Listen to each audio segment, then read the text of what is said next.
This episode of the Primal Scream podcast is brought to you by It Works independent distributor Kathy Sculla. Have you tried that crazy wrap thing? It tightens, tones, and firms any area from the neck down. It Works also provides a wide variety of premium supplements, along with a full skincare line. I personally use their multivitamins and greens, and if you're interested in learning more about It Works products or the business opportunity, call or text Kathy at 319-360-2009 or go to her website, kathysculla.myitworks.com. That's CATHYSKALA.myitworks.com. Wake up. It's time for Primal Scream.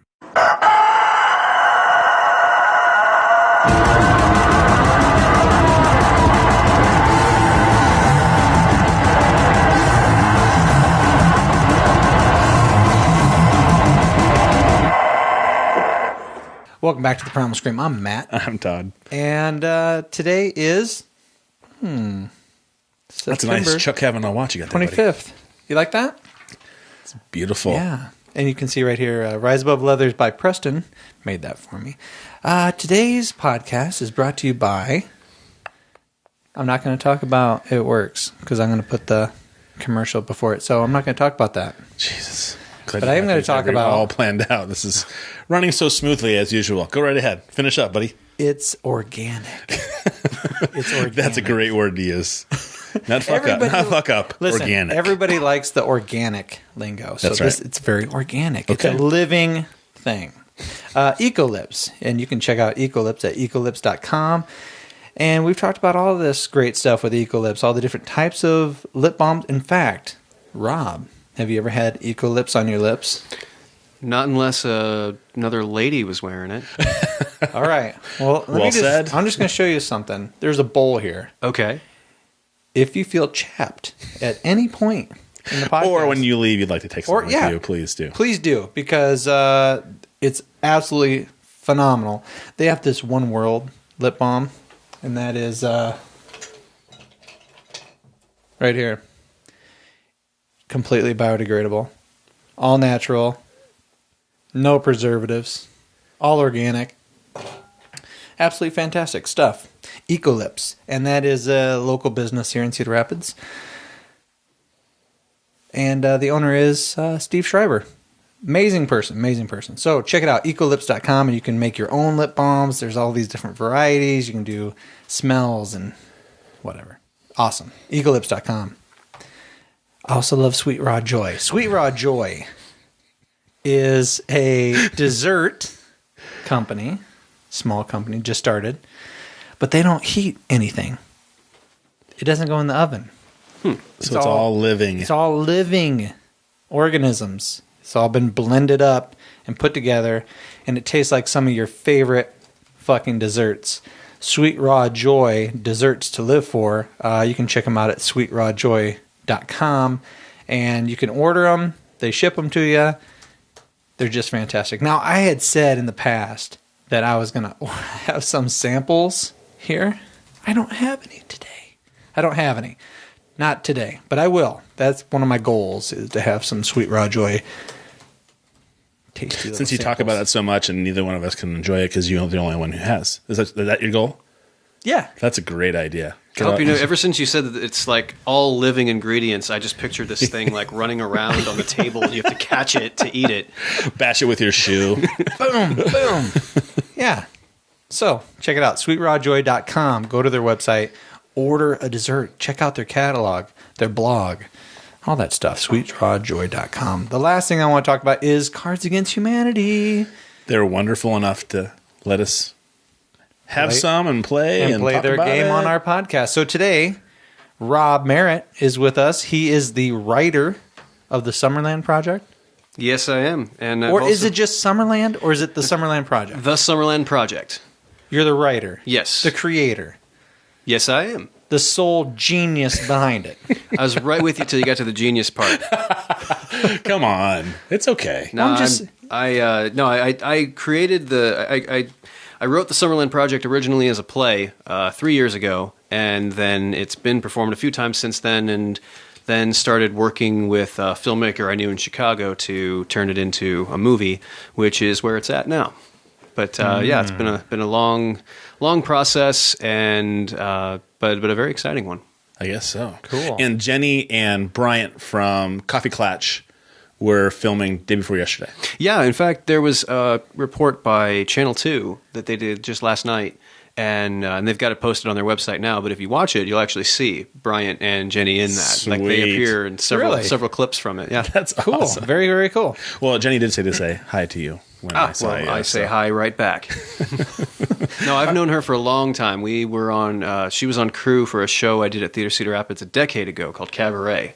Where I actually had to moon the audience with a Nazi swastika painted on my ass. Nice. So, so that's how you meet somebody. You know, that forms a bond. Right who's there. the guy that did it on Broadway? Well, I can't. Alan Cumming. Alan Cummings. Who, by the way, is doing it again right now. He originally Is he? did it in '98, and then they started that production up again just this past year. And I went out to see it only about like a month and a half ago, and he is phenomenal. I saw the DVD. I think somebody gave me a DVD, and he is just a phenomenal actor. Oh, I man. really love him. He's a neat personality too. Yeah. And so you played that role then? Yes, I did. It was Good for you, man. one of the best experiences on stage I've ever had. So Well, this you must is feel- Alan Cummings right here, up on the screen. Oh, yep, that's him. Do you must feel in a role like that you can be kind of unbridled. Oh man, Holy cow! It was really an opportunity to cut loose and to just make all kinds of off-color jokes. A lot of Cards Against Humanity would have fit in great in a 30s Berlin cabaret, but at the same time, it was also a show that had a very, very serious point to it. And then at the Sure. end, when Nazi Germany comes in and kind of takes over everything. And you see what happens to all these people who just really weren't paying attention and really weren't being politically active at a time that they could have stopped it. It was a very, very sobering show to work on. Oh, I bet. Wow. Well, I think Kat Cantrill, she has a burlesque dance studio. Yeah, Vitality Dance Studio. Mm-hmm. We talked about Alan Cummings with her too because she's trying to get us to do wasn't burlesque. What was it? She wants us to come in and do lap dances. Lap dance classes. Lap dance classes. You need to do that. What? Rob, Are you thinking about it? Like, no, you're not hesitating. Oh, are you? Now listen, no, I'm hesitating. I did. I have such a great. hesitating. I have such a great seated fear of putting myself out there like that. Wait. She wants to teach you how to give other people lap dances? Yes. Yeah. Oh, see, No, I misunderstood. If I was getting a lap dance, I would have started yesterday. I wouldn't go because I am very faithful to my wife. What's a lap dance have to do with being faithful or not? I don't like another woman grinding up. What? First No, of all, man, that's fair. If Magic actually, Mike, if you mean Magic Mike, you wouldn't like your wife dancing with one of those guys. what? Actually, funny What thing, the there was hell? a study just came out yesterday where they were talking about how a lot of women now are using pole dancing as a fitness regimen. It has absolutely nothing to do with stripping or anything like that. It's just there's all these moves they can do on a pole that Yeah. work their muscles Yeah. in a way that no other exercise does. Kat Cantrell, Vitality Fitness. That's what she does. She has a pole class. Yep. CR. And she said men are better than women because we have stronger upper bodies Right. than women. It'd be interesting though because we do, but women are lighter. They have less body mass, Sure. so they have less weight to throw. It'd be interesting to see. I'm sure there's moves they can do that are harder for men, and then maybe ones that require more upper body strength. I don't know. It'd be interesting. And to women see. are more graceful than men, anyways. Well, Women well- are just honk to the bottom, and they might do a nice gentle spin. All right. So, Yes. Cards Against Humanity, and then Yeah. we're going to get up on all this fun conversation a little bit. All right. Okay. So- how do we start? so, how do we start? Explain the rules. First Go ahead rule and is start. who had the most recent bowel movement. Mine was early this morning, probably 5 a.m. Probably 10 a.m. 10 a.m. Winner right there. Okay. Okay. I'll go first. All right. So we dealt out 10 cards each. 10 white We're only going to do cards. 2 rounds. That's right. We never had a tie. We've never had a 2-way tie. Right. think I Somebody won. always pulls it out at the end. Yes. I mean, Okay. What will always get you laid? Oh, good one. What will always get you laid? Now, I'm going to close my eyes. Matt, me. God I'm going to close bless my eyes. America. And when you always throw the cards right off the table, don't you? All right, I'm waiting. You let me know when I can open my eyes. I think you're good to go. I'm good. Okay, here we go. I still think that Rob's mentioning of what his best Cards. That would have put me on the floor. Oh my God, that would have just floored me. That is just fantastic. What does that say about us? Why does that make us and our monkey brains giggle? No, it didn't make me giggle. It just caught me off guard. Like, no, that didn't just happen. I'm just saying, why does something like that make us? Anyway, I didn't go. Holocaust. Anyway, here we go. What always gets you laid? Crucifixion.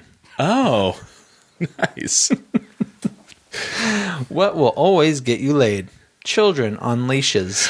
Oh, God. You got two nasty ones. Yeah, I'm gonna have to go with the kick in the gut because it's so fucking crazy. Fuck. Mine was good too. Children on leashes. You know what? The funny thing is, when I first played that, I was thinking, because, you know, if you've got your kid on a leash, you're going to impress the ladies. But it wasn't until you read it that I was like, oh, you can take that a totally different way. And I didn't even think about it. But hey, it won. So what the heck? Oh my God, I feel bad. Mm-hmm. Wow, I feel bad, and I played it. I feel had like my soul is dirty.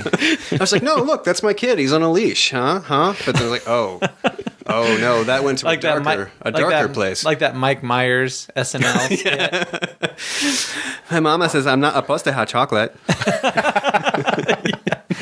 My mother says it's necessary. Well, see, I think Mike Myers is a comic genius. Yeah, That's just me. yeah. And now did you see the documentary that he shot about the manager for, who is the rock star that was in Wayne's World, the first one, Alice Cooper. Yeah. So he did a whole documentary on Alice Cooper's manager because they became really good friends from the shooting of that movie. And so I guess it's supposed to be some fantastic documentary. I still say the most random role I ever saw Mike Myers do was in Inglourious Bastards, where he like pops up as just a British general. He's in like one scene, and it's not a comic role, and he's just in that scene. It's like blink and you'll miss him kind of thing. It's like you're watching the movie, you're like, is that Mike Myers? And then it's over. I wonder if you'd have to get to a point where comedy, I mean, if that's all you're known for, you would probably want to take a little thing here and there. Branch out every now and then. Well, and plus, I mean, it doesn't matter what the role is. If Quentin Tarantino calls you up and says, hey, you want to come make a movie? It's like, yes, I'll be guy number 3 in the corner because I can say I was in a Tarantino movie. Exactly. That's a good point.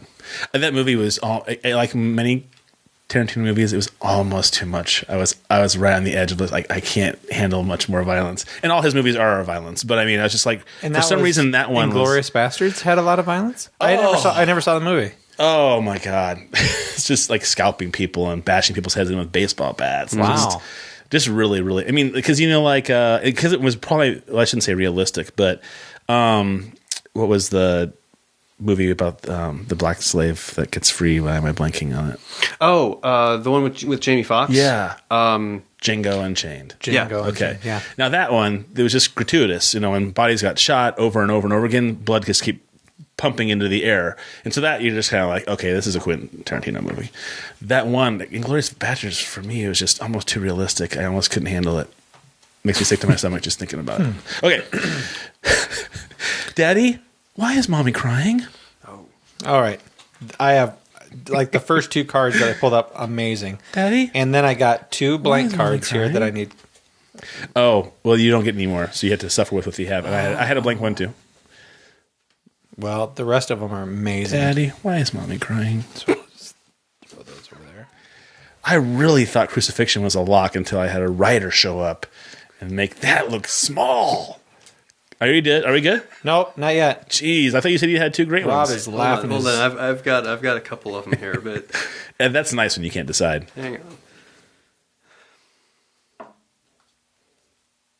All right, that's just random. What the hell? All right, you're good. You sure? Yeah. Okay. Daddy, why is mommy crying? Sperm whales. I like that one. Daddy, why is mommy crying? A micro penis. Oh, God. I'm going to have to go with that one. I like the micro penis. Toot toot. I like that one. That's good. Thank you very much. You're more than Thank welcome. That was great. I know what makes women cry. I mean, never mind. Sorry. I changed my mind. I didn't mean to say that. Yeah. You took it wrong. All right. I got 99 problems, but blank ain't one. Oh, yeah.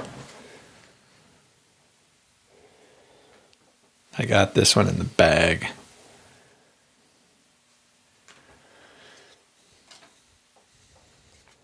Let's do it, Todd. All right, you're good to go, Rob. Good to go? All right. Okay. I got 99 problems, but bees ain't one. Bees? That's dumb. I got 99 problems, but a bleached asshole ain't one. I think it's pretty clear the winner on that one. Well, it says, but bees? It's a question mark right there. Come on. Oh, you had to read it properly. Bees? I got 99 problems, but bees ain't one. It's much funnier. I mean, it is funnier, but Yeah, I'm kidding. I gotta It's go with the terrible. bleach. Sorry, I gotta take it's that back. dumb. Yeah, I gotta go with that. I didn't have very good cards. Wow. All right, then. You really screwed yourself over in I did. in the deal, didn't you? Oh, okay. Here we go.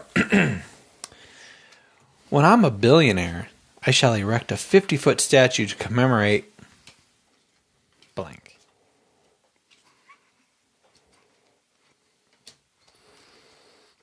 We really need to keep these cards, the black ones that we've said, in a separate, completely separate other box. Because I feel like we say these. I haven't. I feel like I haven't seen that one before. Am I good? You're good to go. Okay, Yeah. we're good. All right, here we are. When I'm a billionaire, I shall erect a 50-foot statue to commemorate AIDS. Oh, that's nice. Oh, that's. When I'm a billionaire, I shall erect a 50-foot statue to commemorate dying of dysentery. Apparently, AIDS, dysentery. Man, there's a real health thing going on. yeah, it's kind of a health. interesting that we went the same direction on that one. That's very I'm going to curious. say, because AIDS generally isn't very funny, but dysentery makes me giggle. Dysentery, yes. Yeah. Dysentery. Just keep fucking- Tied at 2, because this one's me. All right, you and I, we're tied up. All right. God damn it! Is this it? This is it. Have I seriously won nothing? Not yet, man. You won nothing. So it's you. It's Todd and Rob who still have to read their cards. Okay. Fun tip. When your man asks you to go down on him, try surprising him with blank instead. Fun tip. When your man asks you to go down on him, try surprising him with blank instead. This would be a shocker. He's not supposed to give me any hints. You're good to go. Fun tip. When your man asks you to go down on him, try surprising him with crumbs all over the goddamn carpet instead. Fun tip. When your man asks you to go down on him, try surprising him with altar boys instead. Ugh. Altar boys wins. Yeah. I can't knock that good. one off. I love you, Cards Against Humanity. All right. So did you win? So you No, have 3. I have 3. He has 2. I have 2. He could tie this. No, he can't tie it up. You won. Awesome. Let's still read this last one. All right, I got one more for you guys. Okay. What's the most emo?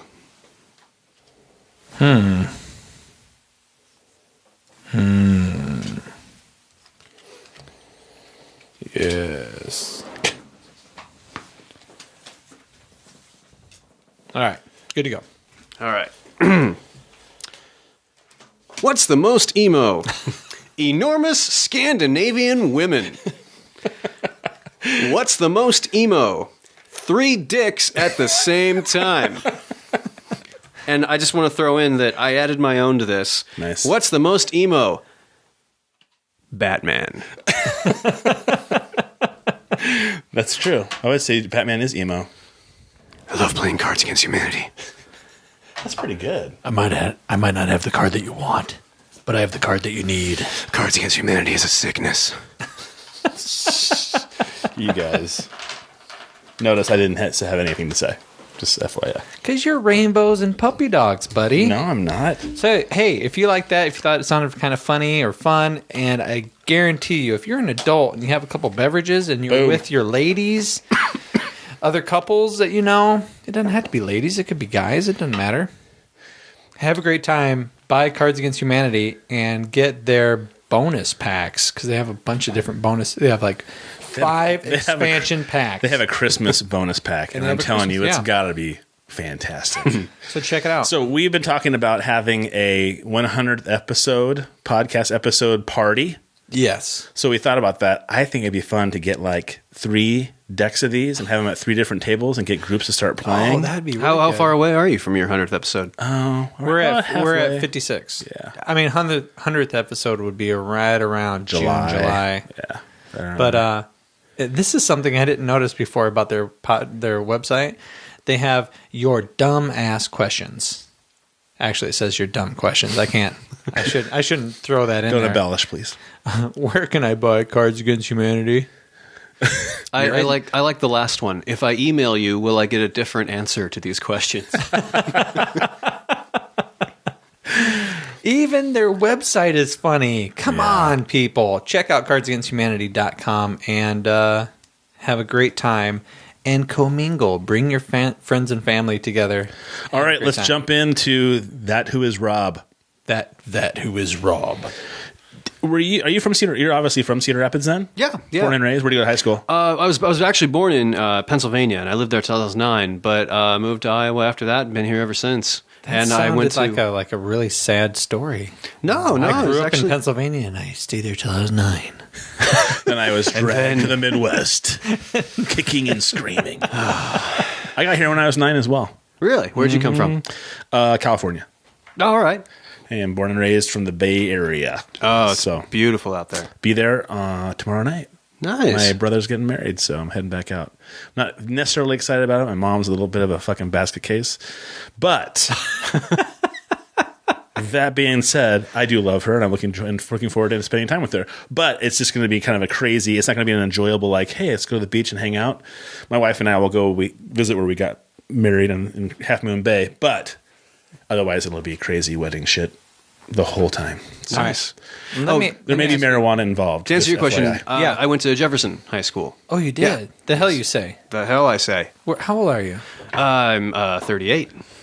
Oh, you're a no spring chicken? You're very close to my age, and I went to LaSalle when LaSalle was still LaSalle. Dude, I almost went to LaSalle because I went to St. Jude's and then to St. Patrick's. Really? But then when I finished 8th grade, decided to go the public school route instead. What class were you? What year? 93. Oh, dude, I was 94. We would have been classmates. We could have been. And my house was 3 blocks down from LaSalle Really? on First Avenue. Yep. I transferred to LaSalle the end of my junior year, which was great. If you are a teenager right now listening to this podcast, if you want to get crazy, sick, lucky, tail, wait till your junior year and then transfer to a Catholic, small Catholic school. Because the girls there, one, are freakier than public school chicks, because I came from a public school. And 2, all the other guys in that really small class, they know. It's like they're brothers. So when the new guy shows up, fresh meat. And that's how I felt. Anyway. My wife went to my whole life Regis. My wife went to Regis and graduated from there, high school. Okay. So, and she's a year before you are. 92. 92. 2 years before him. He graduated in 94. 93. 93. So a year before you. Yeah. Sorry. All right, let me ask you this. The Summerland Project, summerlandproject.com, is this your website? Yep. Yeah, that's me. So you do all this? Yes. You blog? Well, the theory was that I was going to, although there's actually no entries under the blog. We built this right before the main stage production went up, and then got so crazy busy with actually doing that show. And then once it finished up, I kind of jumped right into working on the movie version. And so, this website, I keep meaning to come back and sort of update where things have been since then. But I don't know. It's weird. Most of my updates wind up going through Facebook anymore. So. Oh, really? Yeah. Hold on. In the writer's own voice, could you read the story? Yeah. This explain to our listeners what is the Summerland Project. Well, it's I'll tell you this. It sprang from a really basic question, which was, if you've ever lost anyone that you loved and you had the opportunity to bring them back, would you do it? And what would you say to them if you did? And so, I mean, the basic synopsis of the show is it's about a young couple, Carter and Amelia Summerland. Carter's a police officer, his wife Amelia is a school teacher, and Amelia suffers an aneurysm that leaves her in a kind of a coma-like state called locked-in syndrome, and that's where you can see and hear everything going on around you, but you can't move at all. Like nothing in your, like all you can really do is like blink your eyes. It's about it. But you are you in your head. Yeah, you're totally aware of everything. It sounds like ALS. Like holy cow! There are people who have like come back from it after 10 years of being like that, and they just describe it as the worst kind of hell because you see and hear everything, you know everything that's going on, but your body doesn't work. Nothing works. Like people come in to see you, and you want to talk to them, and you can't because you can't speak, And so Amelia is like this, and her body's dying, and Carter wants desperately to save her life, and so he's approached by a company called Wesley Enterprises, which is looking to make the first ever prototype of an artificial human brain, where they actually copy every neuron in the human brain. We're talking hundreds of billions of them, but they copy every single one, and then they put it into a computer that's running that program. And then from there, they take that computer that's basically running the artificial brain and put it inside of a robotic artificial body that looks exactly like the original one. Okay. And so he agrees to this, and they do it. They build her, but then the question is, once they do that, what is she? Is still Amelia? Is it really her, or is it just a computer that's running a really good simulation? Is she dead? And what I really wanted to do with this story was I didn't want it to seem like some far-off science fiction thing. I noticed that a lot of times in movies and in plays, things like that, people talk a lot about, well, if computers get smart enough and they become self-aware, at what point does an artificial intelligence thing, at what point do you start having to treat that like human? At what point can a computer feel? That kind of stuff. But it's always about us making computers smarter. I hadn't really seen anybody doing anything with the idea of actually transferring a human, like an actual person, and transferring everything about them into a machine and then questioning, well, what is that? And it also came from, this is technology that's actually happening. This isn't some 100 years in the future. Whoa! Now we're able to do these amazing things. No, it's the U.S. government actually just last year approved funding of the Human Brain Project, which is the goal is that by 2020 they will in fact have a full functioning model of a human brain that they can then use to study Alzheimer's and things like that, do research like that.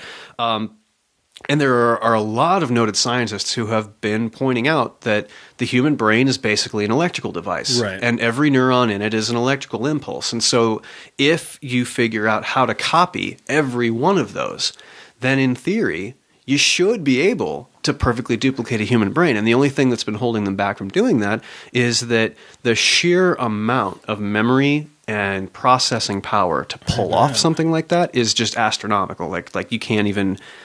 There's no computer in the world right now that can do that. But if you know anything about Moore's law, or the concept that computers continue to double in both speed and memory, and they've been doing that since 1968, and they just keep going. That a lot of experts are saying, based on that we will have a computer that's able to do this, and we're going to see it in the next decade or two. That this is a very realistic thing. And then on top of that, I mean, if you ever want to freak yourself out, go on YouTube and watch some of the videos of robots in Japan, the things they're doing with robotics and with, the female doll ones are really scary. Yeah, and that's the thing. Are you talking about the porn female dolls? Yeah, but they're really, because that's what they're used for. They're extremely lifelike and very attractive looking dolls. Well, there's those, and then there's another one called the Actroid. It's this artificial. Are we still talking about porn dolls? Not the Actroid. No, I mean there's like the real doll, and there's all these other things, but there's also something called the Actroid. It's a Japanese robot, and they take this thing to like conventions, things like that. But it stands there and it talks to people and it moves like a person. It's crazy. Yeah, that thing. That's it right there. Yeah, and they keep on advancing it. They keep making it better. And so, yeah, I mean, now it looks a little weird, it looks a little creepy, but imagine 15, 20 years from now where robotics is going to be. If the idea of things doubling. Sure. If you figure that robotics keeps advancing and at the same time computers keep advancing so that you could copy a brain, so it gets to the point where you can make a perfectly realistic human robot like this, and at the same time you can copy a human brain. If you put those two things together, what have you made? And that opens up all these weird questions about, well, do humans have souls? Can you duplicate a person? If you make something like this, it gets into, is there a heaven or hell? And that's my first thought, is that even if they were able to duplicate every single neuron that's firing, is the firing of those neurons and the function of your brain what make up you as the soul? That would be that's the ultimate question to me, because Joe Rogan's talked about this on his podcast, where we give people artificial arms and artificial legs and artificial hearts. So how far, we can't be that far away from an artificial brain. Yeah. And then if you said that the government's already funding something like that, I hadn't heard that before. That's crazy. Yeah, no, they're working on it. And that's, there's also that question of how much of us, you're affected by adrenaline, you're affected by various chemicals coming into, which is why psychotropic drugs affect people, because there's all these outside influences affecting your brain, which affect your emotions, your anger, things like that. And so on top of that, you copy a human brain, how much of the person are you actually getting? How much more do you need to retrieve in order to truly make an artificial one act like the original? But, and that's what I tried to explore with this, because I tried to... Dude, that is a deep fucking play. That is a deep, deep fucking play. I mean, I think of a play and I'm like, Hamlet and Should I Fuck My Mom? And I mean... Oh, God, Hamlet's not just that. Well, if you... it's not just that, but it's not as dense. I don't know if you're able to... this concept. If you can pull it up on here, Yeah, if you go on YouTube and you type in the Summerland Project, there's actually a couple scenes that are on there, like a couple like real brief ones that give you a sense of what's going on in this thing. I tried to, as a writer, not to take a side and not to say whether it was right or whether it was wrong, and instead I have this set of characters who are kind of, all of them are affected by this. You have if you scroll down a little farther, go down to clip, that one. This one here? Yep, clip from the Summerland Project 2013. Okay. Full screen, please. Carter?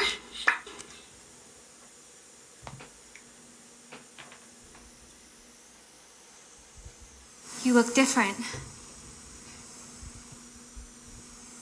You told me that the last time I was here. I'm sorry, I don't remember that.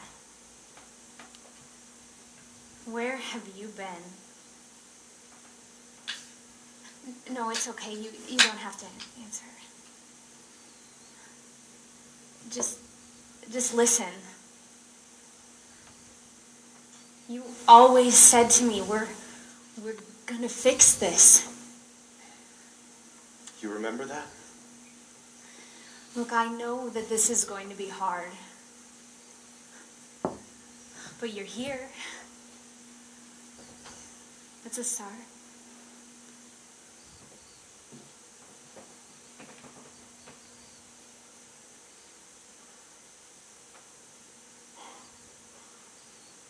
Jesus. You almost kissed like she did. What? They were so thorough. Your fake breathing, The little twitch in your lip, is that silicone? Carter. No, it can't be. It's too close. Well, what is Carter, it? it's me. No, that's what's so sad. You know, I used to hate you as much as them, but now I can see it. You really do think you're Amelia Summerland. I am Amelia Summerland. No, you're not. No, you're not. Amelia Summerland had a spirit about her. She had a soul. I have a soul. Really? Where? Is it next to the battery? Where's your soul? Whoa. Dude, that's incredible. How dare you actually bring some legitimate artistic shit to my podcast? Was that Theater Cedar Rapids right there? Yeah. That was the TCR production. That was amazing. That's really, really cool. We really need to branch out and actually see some of the stuff. Bump up a couple notches and see and be included in the theater. Because Jenny and those guys have talked about it, and Chad Kammen's talked about it. So, I mean, we're missing out on something obviously pretty important. Well, because I saw just that little snippet. You should drop your beer more often. You should. Why don't you can get up at any time.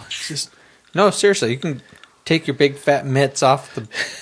Just don't take your hands off. This is what happened for everybody at home. We're listening to this in your car. Yeah, they're listening to it in their car. Todd foolishly dropped his beer. He toppled it onto the table, and now he can't take his hand off the top without it spurting beer everywhere. He's going to go get a paper towel or something that a grown-up would do. It's okay. He didn't get it on his laptop. Back to you. Dude, that was really cool. That was really... have you always been involved in theater? Since I was in high school, yeah. I've been a writer since I was a kid. I used to draw a graphic novel about an angry mutant reindeer that ran around in the woods with a machine gun killing hunters, and I drew that in 8th grade. And I think the teachers were a little concerned, and I just kind of kept going. And I discovered theater. I became an actor for a long time, and the nice thing about the Summerland Project was it gave me an opportunity to fuse all of these different things together. My love of the theater, my love of writing, my love of science fiction, and also to, like I said, even though this is exploring technology and all that, it really does come from a question that I think a lot of people would totally empathize with, regardless of whether they care about sci-fi at all. And that's, everybody's lost someone that they love. And if this really did become a reality, if you really could take a relative or a loved one who was dying, right, and you were faced with this opportunity of, hey, we can try to copy them before they die and give you that person in this artificial form, and you can still talk to them and you can still interact with them and they're still a part of your life, would you do it? And that's a hard question to answer, because you're torn between whatever your spiritual beliefs are and the fact that you don't want to lose this person that you care about. And in the play, there's a character, Senator Williams, he's crusading against this because he believes very strongly that that human beings are unique souls, and that you can't copy them like this, and that a company offering a service like this is basically they're selling snake oil to grieving people. Sort of the same thing as like a spiritual medium. Oh, I can talk to your deceased loved ones. I'm talking to someone whose name starts with the letter, like they use these tricks, and they take grieving people who just so desperately want to talk to someone that they love and that they've lost, and they use this on them. Along the same lines, he's saying this is what they're doing. They're taking advantage of people who don't want to lose someone that they love, and they're making this robot that looks and sounds and acts like the person that they used to know, but it's not them. And he's arguing that it should not be legal to do it because of how it's taking advantage of grieving people, and to a greater extent, how he believes it's devaluing humanity. It's devaluing the human race's perception of itself. And he's saying if we really do respect what human life is, this cannot go on. And the question is he right or is he wrong? Because the idea of life is that it's cyclical. you're here for a certain amount of time and you use it the best you can, and then you die, and that's just the way it all works. As you start messing around or interrupting that cycle, and that poses a lot of tricky questions. But on the flip side, the other thing that the play does is it has these two warring sides. You have the people who support the project, and then the people who want to shut it down. But then you introduce this third factor, because Amelia, the more that they work with her and the more that they develop her, the more she starts acting like the Amelia that she was. And when she learns that they want to shut her down, she is arguing, no, it really is me. Don't do this. And all she wants is to be reunited with her husband. So you have now you have this question of, well, does the company that built her own her, because it's all their hardware, their software? Do they own her? Does she have any rights? Technically, she's legally dead, so she's not human. Does her husband, because he had power of attorney, what rights does he have to have her shut off? It's that whole, it's bringing up all these questions, these moral, spiritual, financial, legal questions that if this sort of technology really does go forward, we would be dealing with. And I just thought and so all these characters are facing that, and the play does not give you any nice, neat answers. It doesn't say, oh, this is how you should feel. What was really fascinating was that the people who came to see the play at Theater Cedar Rapids would come out afterwards and debate about it. They'd stand there in the lobby and they'd just be talking about, and in fact, the director of the play told me that she, when it started off, totally empathized with Amelia, totally believed that Amelia was real. And yet, in the course of rehearsing the show, by the time it was finished, she had come around and was agreeing with the senator that Amelia shouldn't have been built. And I don't know, that's kind of fascinating. But one thing that Amelia says in the play is, because she gets put toward, there's this big climactic scene where she actually gets interviewed by a TV news crew, because there's all these people debating about whether or not she's human, and she herself argues, why don't you put me out there and let people see me, and then they can make a decision for themselves. And at one point the reporter asks her, how can you say that you're human when you don't have a heart, you're not flesh and blood, you're missing all these things, you're powered by a battery, you have all these things that aren't human. How can you still say that you're human? And her response is that the ultimate truth of being human is having the power to love. And that if that's true, then because she still loves her husband and holds on to that feeling, that she's as human as they come. And some people agree with that, and some people don't. But I thought it was really important that her character say that. I think that's cool. I think that people would say that. If we ever got to that point, I think somebody would come out and say, like Ellen DeGeneres would probably have a talk show and be like, but if they can love. But my first thought is, like, even if they don't believe her, then she has the capacity to lie about it, to try to make things work. And that's a pretty unique human trait as well, as falsifying things to make people believe you. I mean, technically, she's not human. She's a new classification of life, of a thing.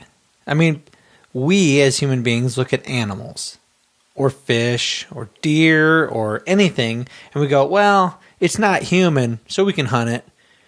But these animals, they feel fear. They feel pain. When this play and this soon-to-be movie, you're talking about all these things that we are going to have to face. When that robotic entity reaches reality, we also can turn the other way and say, well, if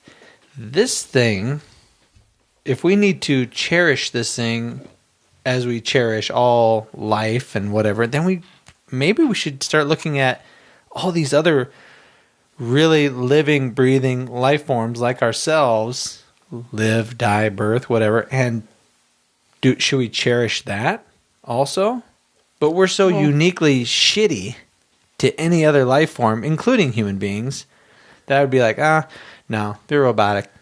It doesn't matter. It's a program. Well, because we already do that. We do that already. We love our dogs. We wouldn't second guess eating a cow. Some people think elephants are extremely important, but some people think hunting an elephant's just perfectly fine. You know, whaling is okay to some group of people. Some people, it's like, oh my god, how could he kill some huge, majestic creature? We already have a lot of those debates within society already too. So this would add a whole new wrinkle. I can't help but think of Blade Runner, but to me, it sounds like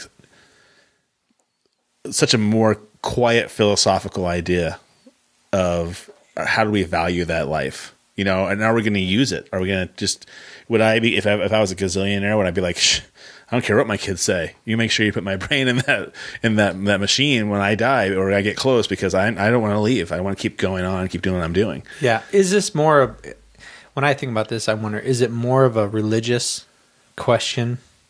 If you didn't take religion into it at all, if you didn't take a soul into it at all, and you just interacted with something, and you're like, okay, what do you give me, and what do I give you?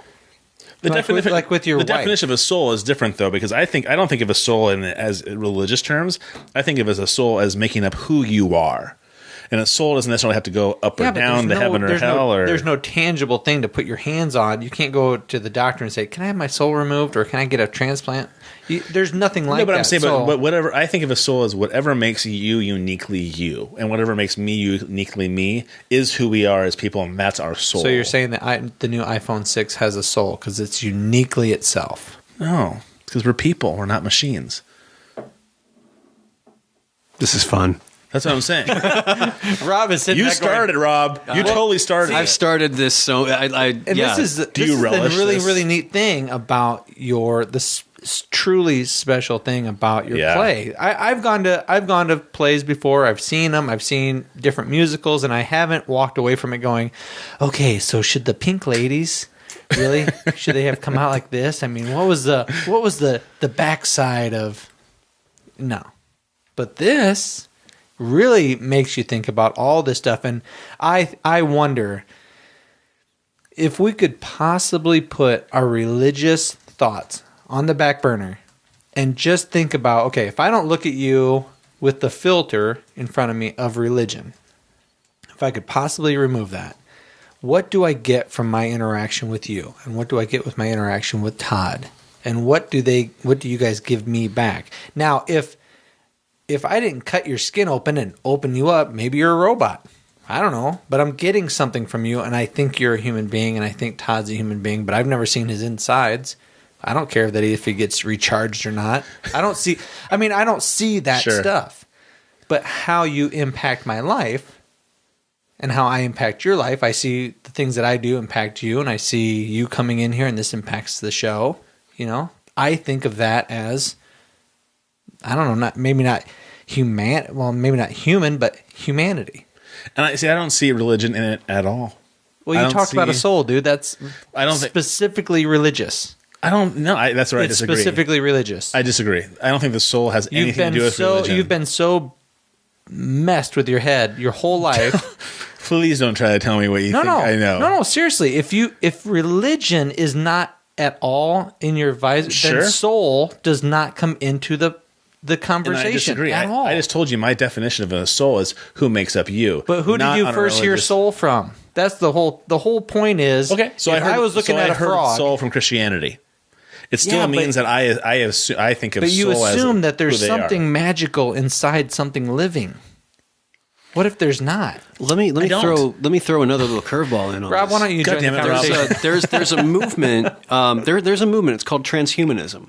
And Ray Kurzweil is a big proponent of it. I was actually trying to think of Ray Kurzweil. Yeah. I mean, these are the people who, you were pulling up some references to the singularity up there earlier. Correct. The transhumanism does not fear the singularity. In fact, they support it. Yeah. Because the whole argument of transhumanism is that the best way for the human race to advance is to escape the biological limits of the human body. So that includes everything from, bionic implants that could give us more strength than we have right now, using like nanobots to cure diseases or to repair internal organs, things like that. And one of the ultimate goals of transhumanism is to pull off mind uploading, to find ways for us to go on living. Because transhumanists don't believe in a god or in anything mystical. The whole transhuman argument is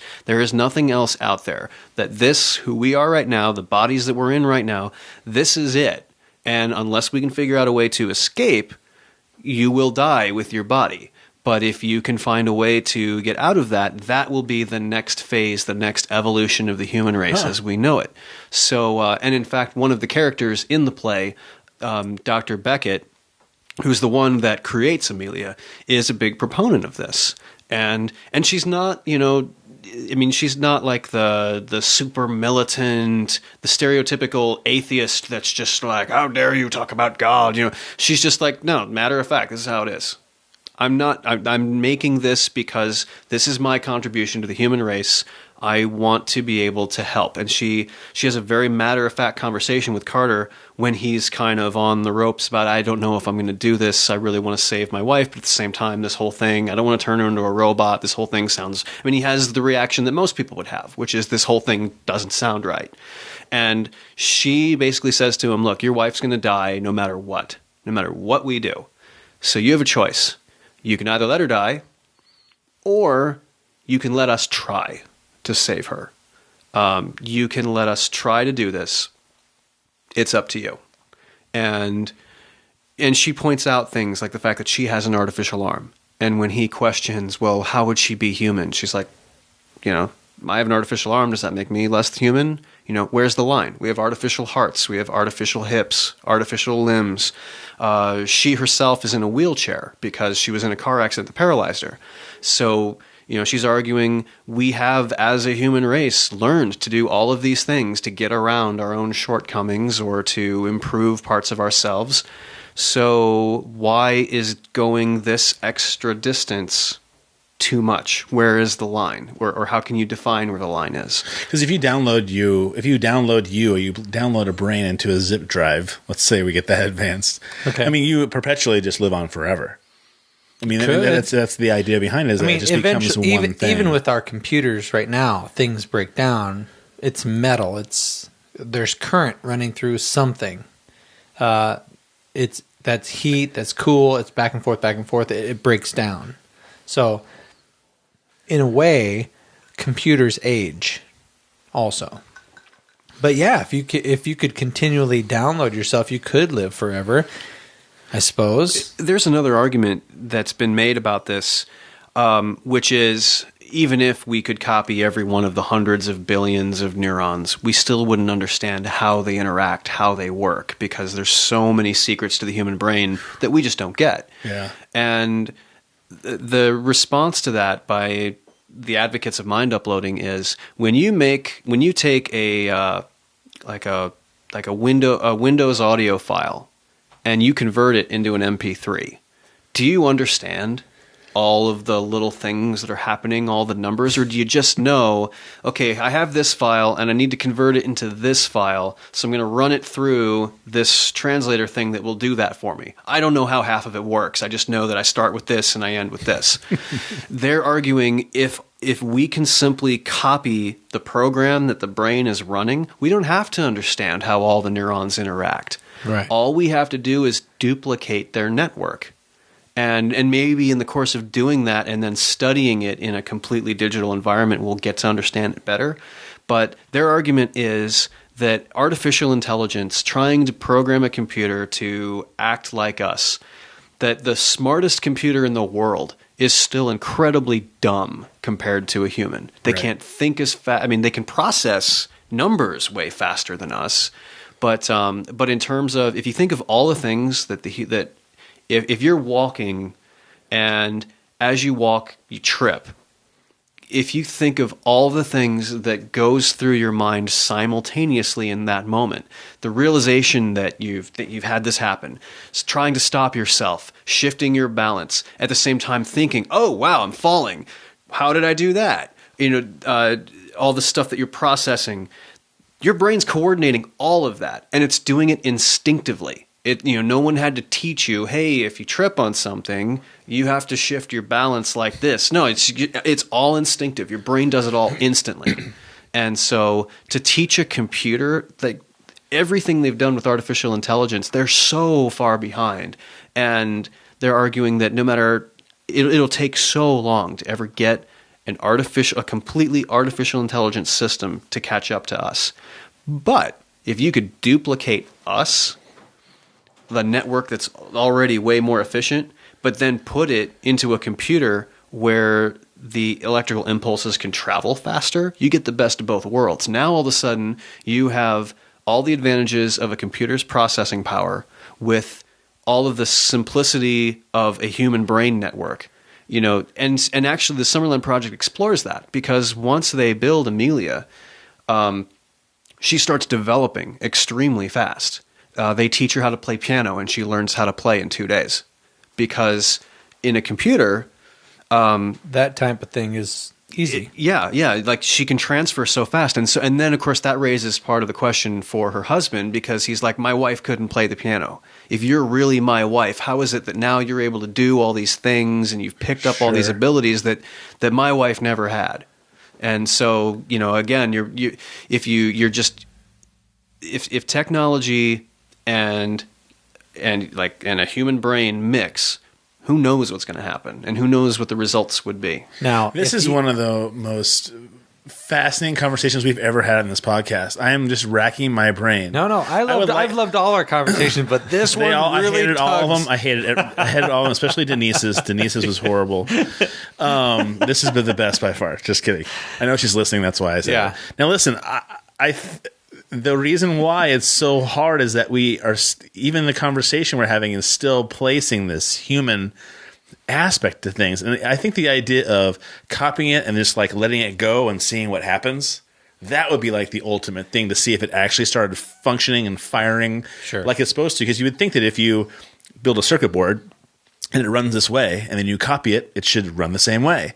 And so, but then you start talking about the chemical aspects of it and adrenaline, and you start talking about things like tripping and falling down where you don't even think about the fact that you're catching yourself like, oh, that was close. I almost walked into the street and got hit by a car. But all the things that happened for that for you not to be injured.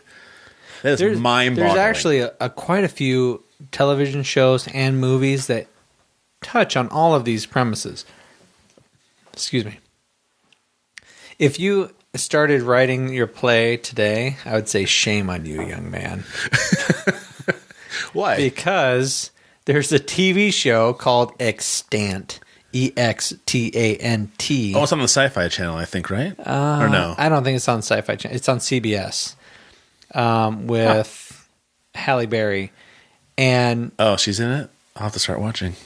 She's pretty terrible. I hate to say it, but she's really, really bad. She's really bad. Her acting is really bad? Yeah, it's terrible. But the premise of the show keeps me coming back, right? And the premise of the show is this. She is an astronaut. She goes up in space. Something profound happens to her. She gets pregnant. She comes back. Her husband is this... She got pregnant in space? By herself. With no human being was around. Okay. Right. I was like, who's the astronaut with her? Okay. An alien something. Right? Oh, shit. Is her name Ripley? Does it come out of her chest in the third episode? Okay. No. I'm not going to spoil anything. But here's the other thing that you find out immediately is that her husband creates robots. And so this amazing thing, he creates a child robot. It's extremely advanced. And his hypothesis is, I'm going to turn this thing on and I'm going to treat it like a child, and it's going to grow and learn like any other child would. It's going to be in a home. I'm going to treat it as my son. This is your mom. We're going to take you to school. And some of these very same arguments. Sounds like Spielberg's AI.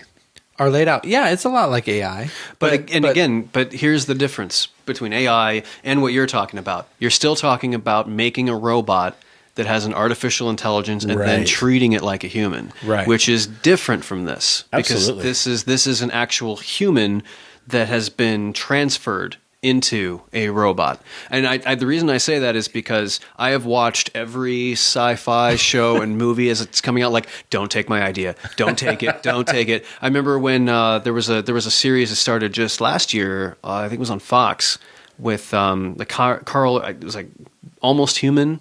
Or Being Human. It was the one where Almost Carl Human. Urban was the futuristic cop. I liked that movie. That was a good show, but it was the same thing. When I first saw the previews for it, I was like, oh, no. And then I watched it and it was like, oh, no, it's about robots and we're trying to make, human-like robots. But there was a book, and I wish I could remember the name of it because I desperately want to buy it again.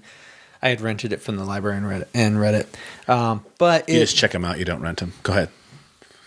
Has it been that long that you rented a book? You know what? Hey, you told me who the fuck are you the other day. That's right. And you yelled it at my face. On the podcast. And so I can give you a little bit of grief. He suggested something, and I said, who the fuck are you? I remember looking at him going, God, thank God I love him. Otherwise, it'd be real trouble. We've been friends for over 15 years, so it's good. Over 20. Thank you, though, over for 20. cutting it short. Anyway, but the book, right, that I rented. Sorry. It had the idea that you could download same thing. It was an MRI machine. It was a souped up MRI machine that could map the human brain, right? And then what ended up happening in this book was they mapped a male brain and a female brain and merged the two. Yeah. Well, I was going to say, good on you, Rob, there's been a lot of sci-fi movies, and there's been a lot since you wrote that book, and nobody has touched on that idea. Do you think it's just too chancy for people to touch on because there's such a human aspect of it? I mean, here's this person. I think it's more because when people approach science fiction, a lot of times they take this kind of far out approach. And plus, I didn't come at it as, okay, I want to write a good sci-fi play. So how do I do that? I don't feel like it's sci-fi. It didn't come from there. It came from it actually came from, I lost someone very close to me, and for years I was like, because I went through the same process a lot of people go through when they're mourning someone they've lost, which is they start questioning, is their life out there? This person that I've lost, will I ever see her again? Can she talk to me now? Is she with me right now? Is she gone forever? You ask all these questions and you try to figure out how you can reach, and as a result, I went through all of that. That's where I discovered my frustration for spiritual mediums and all that kind of stuff, and I thought, that journey, a lot of the characters that are in the Summerland Project represent me at different aspects of that journey, because there were times where I felt the way that the senator does, and then there were times I felt the way Beckett does when she's saying there is nothing out there, but I really came down to that. How would I tell this story of being able to be reunited with somebody? And for the longest time, the only way I could think of how to do it was to be this weird spiritual ghost story kind of thing. How do you get? And I didn't want to go down that path. I didn't want to. I was like, I don't want it to become talking to ghosts, or is it really? And so I couldn't think of how to do it. And it wasn't until I was doing some reading about there were two articles that I read, and they were within about a week of each other, and one of them was about mind uploading. It was about someone arguing that this technology could happen, and I was just kind of fascinated by that. And then there was another article, and it was about this, and I don't know if anything's ever come of this thing, but a few years back, there was an article about how they were unveiling the first ever sex robot, and it was called Roxy with 3 X's in the name. I think the website's Perfect Companion or TrueCompanion.com or something like that. But and there was a lot of headlines about it. Roxy is fucking scary. Oh, dude, no, it's the freakiest looking thing you ever see. And I remember that there were stories about it on MSN and all these other places, and I was like, okay, that's just weird.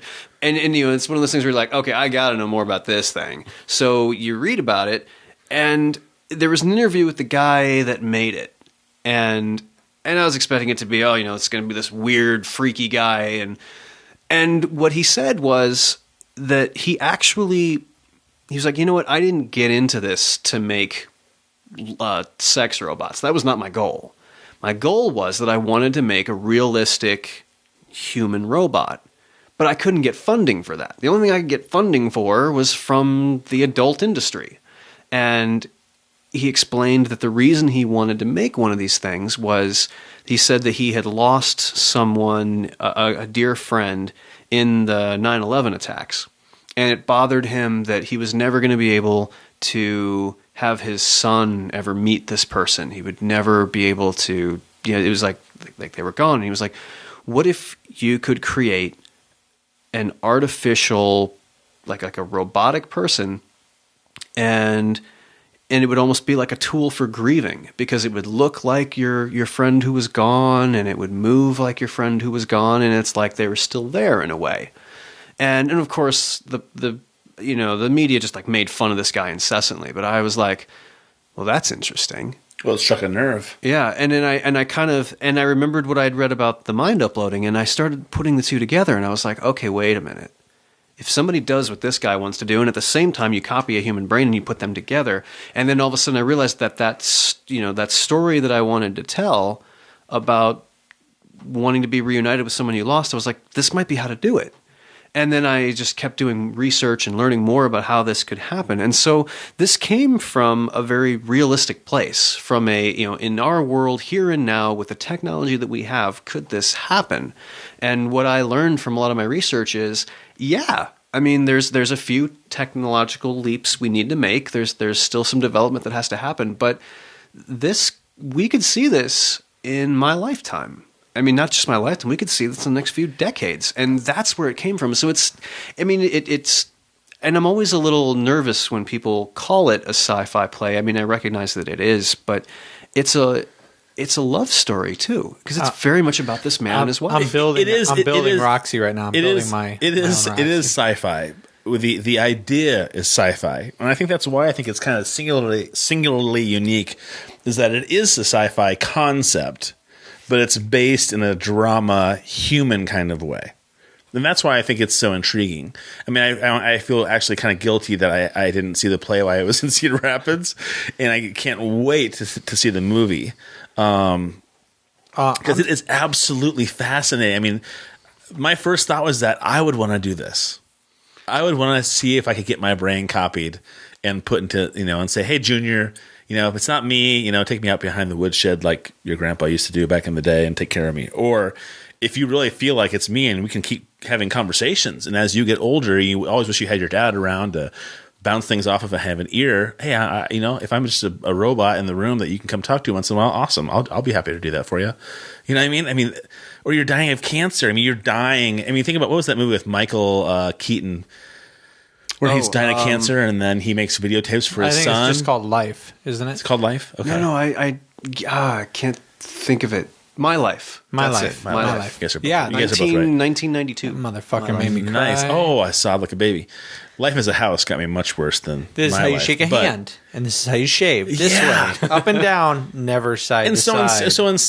So there's another idea where it's not just, I mean, that videotape is just a recording of somebody showing you things. Well, here's a real life version that's giving you the same example. It's just right in front of you in 3D. Are you still building a robot, a sex robot? No, I was Jesus. I was like, you're really intent on your computer over there. Up that movie, My Life. Vibrating vagina is not that important. I will say that I had a funny conversation just last week. So one of the actresses cast in the film version is Kate Vernon, who was on Battlestar Galactica. Yeah, she's in the new Star Wars movie too. Yeah, and so I was like, when I was working on the play years ago, I had this idea. There was going to be this subplot, and I'm so glad I didn't do it, because it would have been really stupid. But there was going to be a subplot where she's hot. Where Beckett, the doctor who makes Amelia, that it was going to turn out that that Beckett didn't realize that the car crash that she had been in, the one that paralyzed her, that in reality that crash had killed her. But that the company, with her technology like 90% done, were like, we need her to finish it. And so they actually rebuilt her, told her she was paralyzed because the technology wasn't making the body work correctly. That's not dumb. What's wrong with that? And not then, for your play. Well, and then at the end, they were going to reveal to her that she has been a robot this whole time. Sure. And this was like really early in the process, and I very quickly was like, okay, there's two reasons I can't do that. First of all, that's implausible as all hell. How would she not know that she's a robot? Dude, that is the dumbest subplot. Get rid of it. Stupid. But then the other reason... Or not Transformers. What's let him finish his thought. The other reason that I didn't do it was I was like... Dude, that's totally ripped off from Battlestar Galactica. That's what the Cylons were. They didn't know they were Cylons, and then they find out they're Cylons. And so when I was talking to Kate Vernon last week, I was like, so there's a really big irony you need to know about. Oh, because she was on the show. I told her, your character, I changed something about your character because I didn't want to rip off Battlestar Galactica, and now here you are. Oh, dude, that would be totally different than Battlestar Galactica. I mean, you're right. The idea, the premise is the same, but that could be taken in so many different ways.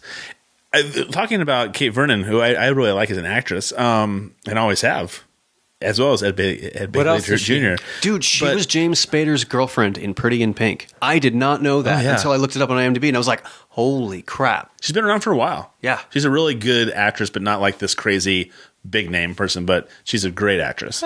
Huh. Were you involved in getting so many people together for this movie, or is that totally separate from you? That's totally separate from me. I was involved in... I originally approached Adam with it. I sent the script to him. I had worked with Adam Orton on a short film in 2008. I was in, it was one that he had written, and I was an actor in it. And so, and it was about something similar. It was about a man who, after the girl that he loved died, he actually hanged himself. And except in an effort to be with her again, except that what it did was it cursed him to an existence of wandering the earth as a ghost instead. And so his goal of becoming reunited with his wife, instead he was cursed to be in a world where he could never see her. Uplifting film. And it was a very depressing movie. But I was like, I was like, that theme's not too far off from what I'm writing about. I think Adam would get this. And so I sent the screenplay to him. Well, I'm sorry, I sent the play to him. And it was around that same time also that there were some local folks who had seen the main stage one and thought that it could be a movie and wanted to get some investors together. And I said, well, I know this movie director. Let's, and so I kind of connected them. And then from there we spent about 6 months. Well, first what we did was I wrote a script for like a little 3-minute trailer. We figured if we were going to try to get investment for the film, we would make a little, to show what we could do and how this thing could look as a movie. And so I took some of the stuff that had already been written for the play, and I just sort of wrote it as a trailer, and then we filmed everything we needed to do in order to make it look like this was cut from a complete film. Here in town? Yeah, we filmed it around here, and then based on that, from there, I started working on creating the screenplay, and the nice opportunity that gave me as a writer was there were a lot of things I couldn't do on the stage because you can't show Amelia being built on the stage, sure. But in a film you can do that. And I was able to I changed a few things about the chronology of events because in the play it jumps around in time a lot. Whereas the movie, it's very much point A to point B. And because of that, I was able to show scenes of Carter and Amelia as a couple before she had her aneurysm, which in the stage version, you never see that. When it starts off with her in this state already. You never see what she was like before. I talked in the play about how Carter was a cop. So in the movie, you actually see him. And in fact, they are working with the Cedar Rapids Police Department where they have a couple of cars and uniforms and things like that. And so they're going to be out. I think they're filming that next week, but they're going to be out doing that. And an opportunity to show the company, Wesley Enterprises, and to make it much bigger. The play has a cast of 7 people, but in the movie, they're able to populate the lab with extras who are playing technicians, which is more realistic. I mean, if you're building this robot, the play talks about all these other people who work on her, but you obviously don't see them. Whereas in the movie, you can. And so there were a lot of opportunities to expand the story, to write new scenes. And so that was, as a writer, it was fun to go back into that world and visit these characters again and make their story bigger and write new scenes for them. And so yeah, but that was a process that took most of the year. And then once the screenplay was finished, I pretty much, it's a very different world, film and theater. In theater, the writer has a lot of authority and a lot of say. And, and the writer, like the very first stage production, I actually directed the first one myself. And then for the main stage one, Leslie Charper, the artistic director of Theater Cedar Rapids, directed it, and Derek Easton designed it. But I was still very much included in that process. And any change to the script we would talk about, because in theater, that's how it works. In film, it's a different animal. It's a different world. And, the director is kind of in charge of everything. And so, I wrote the screenplay and I was taking input from the producers, some of which I agreed with, some of which I was like, really? Okay, I guess fine. So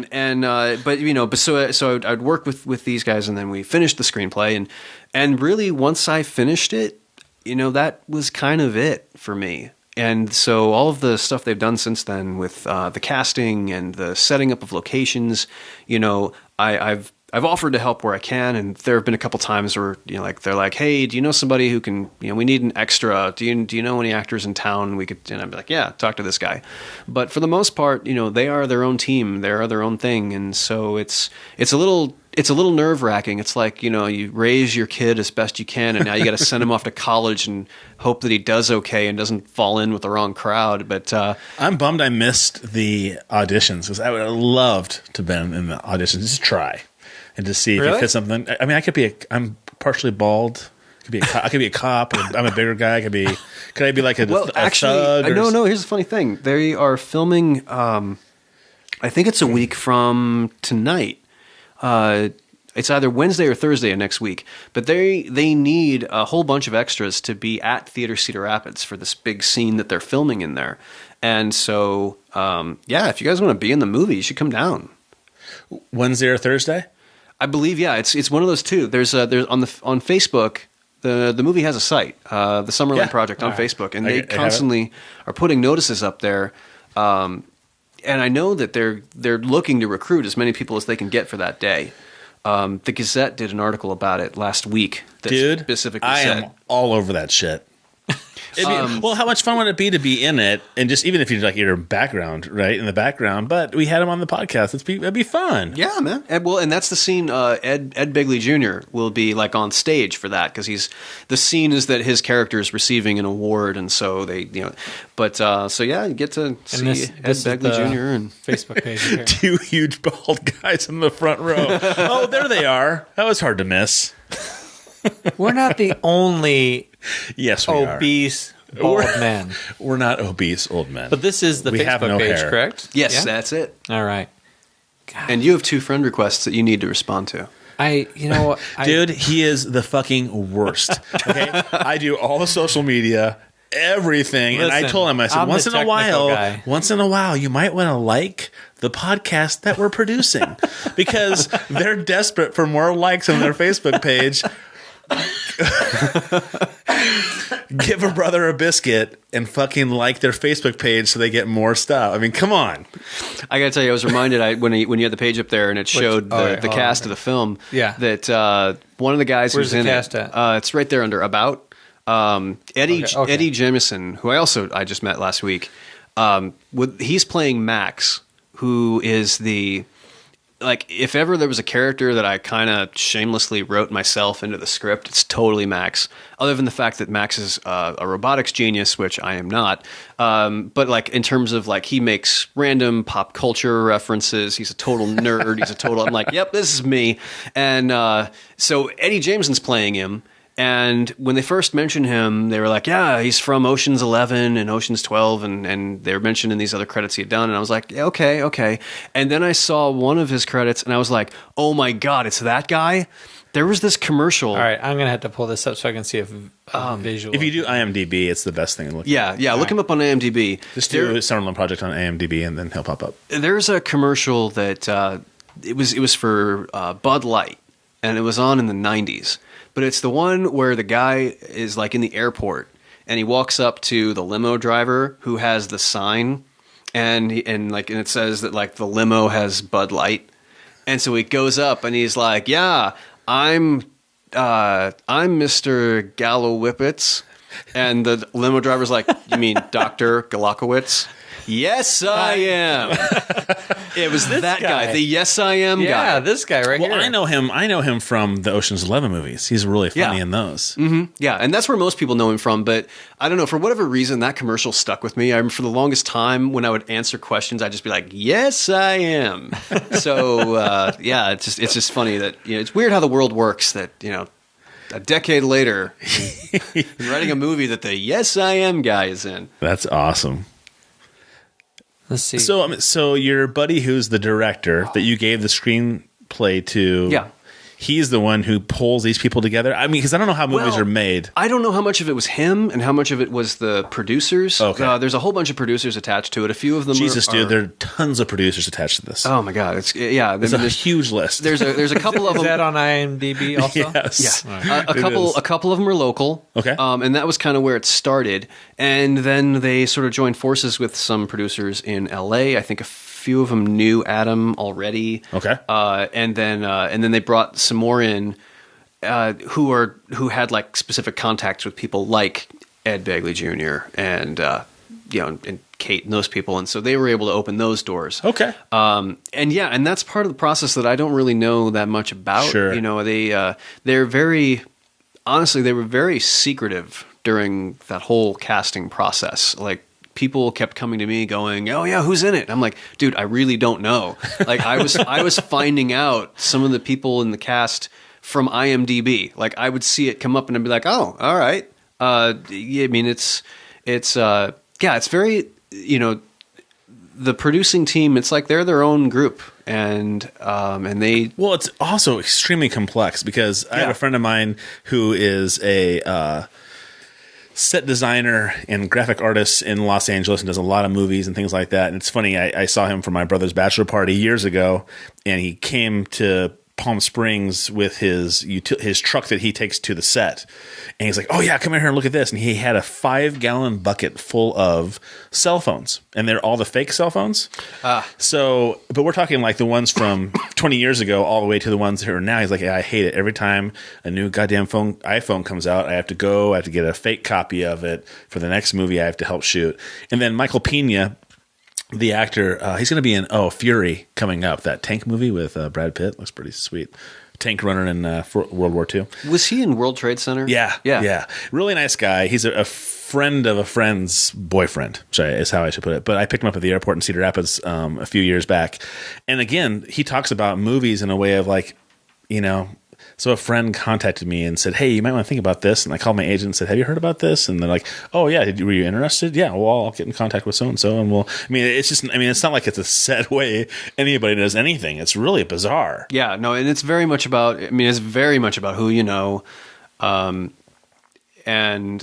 I don't know, they have although the producers have told me that the script helped to open a lot of doors. They said that it was met very positively by the actors who were reading it. And in fact, Kate Vernon said that typically when she gets a script sent to her, that she said that she reads it and then puts it down and thinks on it, and then comes back and reads it again and thinks about it, and then comes back, and it's like a long process. Takes her a couple of days. Absorb it. And thinks about the flaws in the script versus whether it's still worth doing, that kind of thing. And she said that when she read the Summerland Project, that she read the whole thing in one sitting, and as soon as she finished it, got right on her phone and texted her agent and said, "I love it. I want in." So, which was a huge compliment to get from Absolutely. her. And who wants to spend 3 weeks in Cedar Rapids, Iowa? If they don't really have to right off the bat.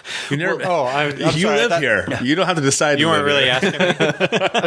asking me. Well, you hear about people coming through Cedar Rapids, and they like it once they get here. Yeah, but it's sure. like, where the fuck is Cedar Rapids? Well, there was that movie where they fly into Cedar Rapids. Or It's called Cedar Rapids. oh yeah, the one that it's called mean Cedar it's Rapids. called Cedar Rapids, and they didn't film it here. You see Yeah. you see 380. You see a car traveling on 380, I should say, and then you see a fake park. That's where the Vernon Inn on the other side of 380, on the other side of the river, across from Quaker Oats. Yeah. They make a CGI park that's looking from that side of the river back over towards Quaker Oats in the city, and that's the only thing that's in the movie, and none of it is really Cedar Rapids except for 380. Could you hand me over a stranger? The stranger. Are you seriously drinking the stranger? I didn't know there was regulations. You son of a bitch. It's been sitting over here the whole time. I handpicked those beers. Anyways, so there's most of it's right there. I let you taste all my beers yesterday first, okay? So I don't mind if your cooties are on there. Hey, Relax. is it good? It's fantastic. I remember being very excited with my family in California, being like, you're not going to believe this. There's a show called Cedar Rapids, and of course they show 380 in the previews, and I'm like, fuck yes. So where did they, I was like, oh my God, they shoot the Roosevelt? You know, the Roosevelt's a great old hotel. So where did they do it at? And it's like, oh, somewhere, like in Minnesota or somewhere is where they... Michigan, I think. Oh, Michigan, okay. Yeah. And I was like, oh. Well, and that's all because of the whole tax credit situation. I was going to ask you, that was on my list of ask you about. That was what I mean, according to the filmmakers of Cedar Rapids, the original plan was to film it here, and then the tax credit situation fell through, and Michigan's like, well, we'll give it to you. Sure. And so they said that they couldn't afford to make the movie unless they went there to do it. So that's kind of how that happened. And I mean, it's weird because when I used to work as the arts and entertainment editor for the Gazette, back when they were making the final season. And so I was on set for a lot of that movie, and that was right when they were starting the Iowa tax credit program. And the final season was supposed to be the big showpiece movie, and all these high profile actors, Sean Astin, Rachel Lee Cook, Powers Booth, they're all running around in Cedar Rapids, and they're making this big. I think the budget was like, I'm not sure. I think the budget was $7 million. Could be wrong on that, but David Mickey Evans, the director of The Sandlot, was directing it. That's why it was such a big deal. It was such a great movie. Yeah, it was huge, and it was a local story. Kent Stock, which actually happened in Norway in '91, and so there was a lot of pride. And there was I remember the governor, Chet Culver, he was like hanging around the set. There was this whole big thing of, this is the start. And there were a few movies that then came in after that. There was one with Cillian Murphy and Ellen Page that they filmed in like around Council Bluffs or somewhere. That's Peacock, I think. And then there were a bunch of other ones that were in the pipeline.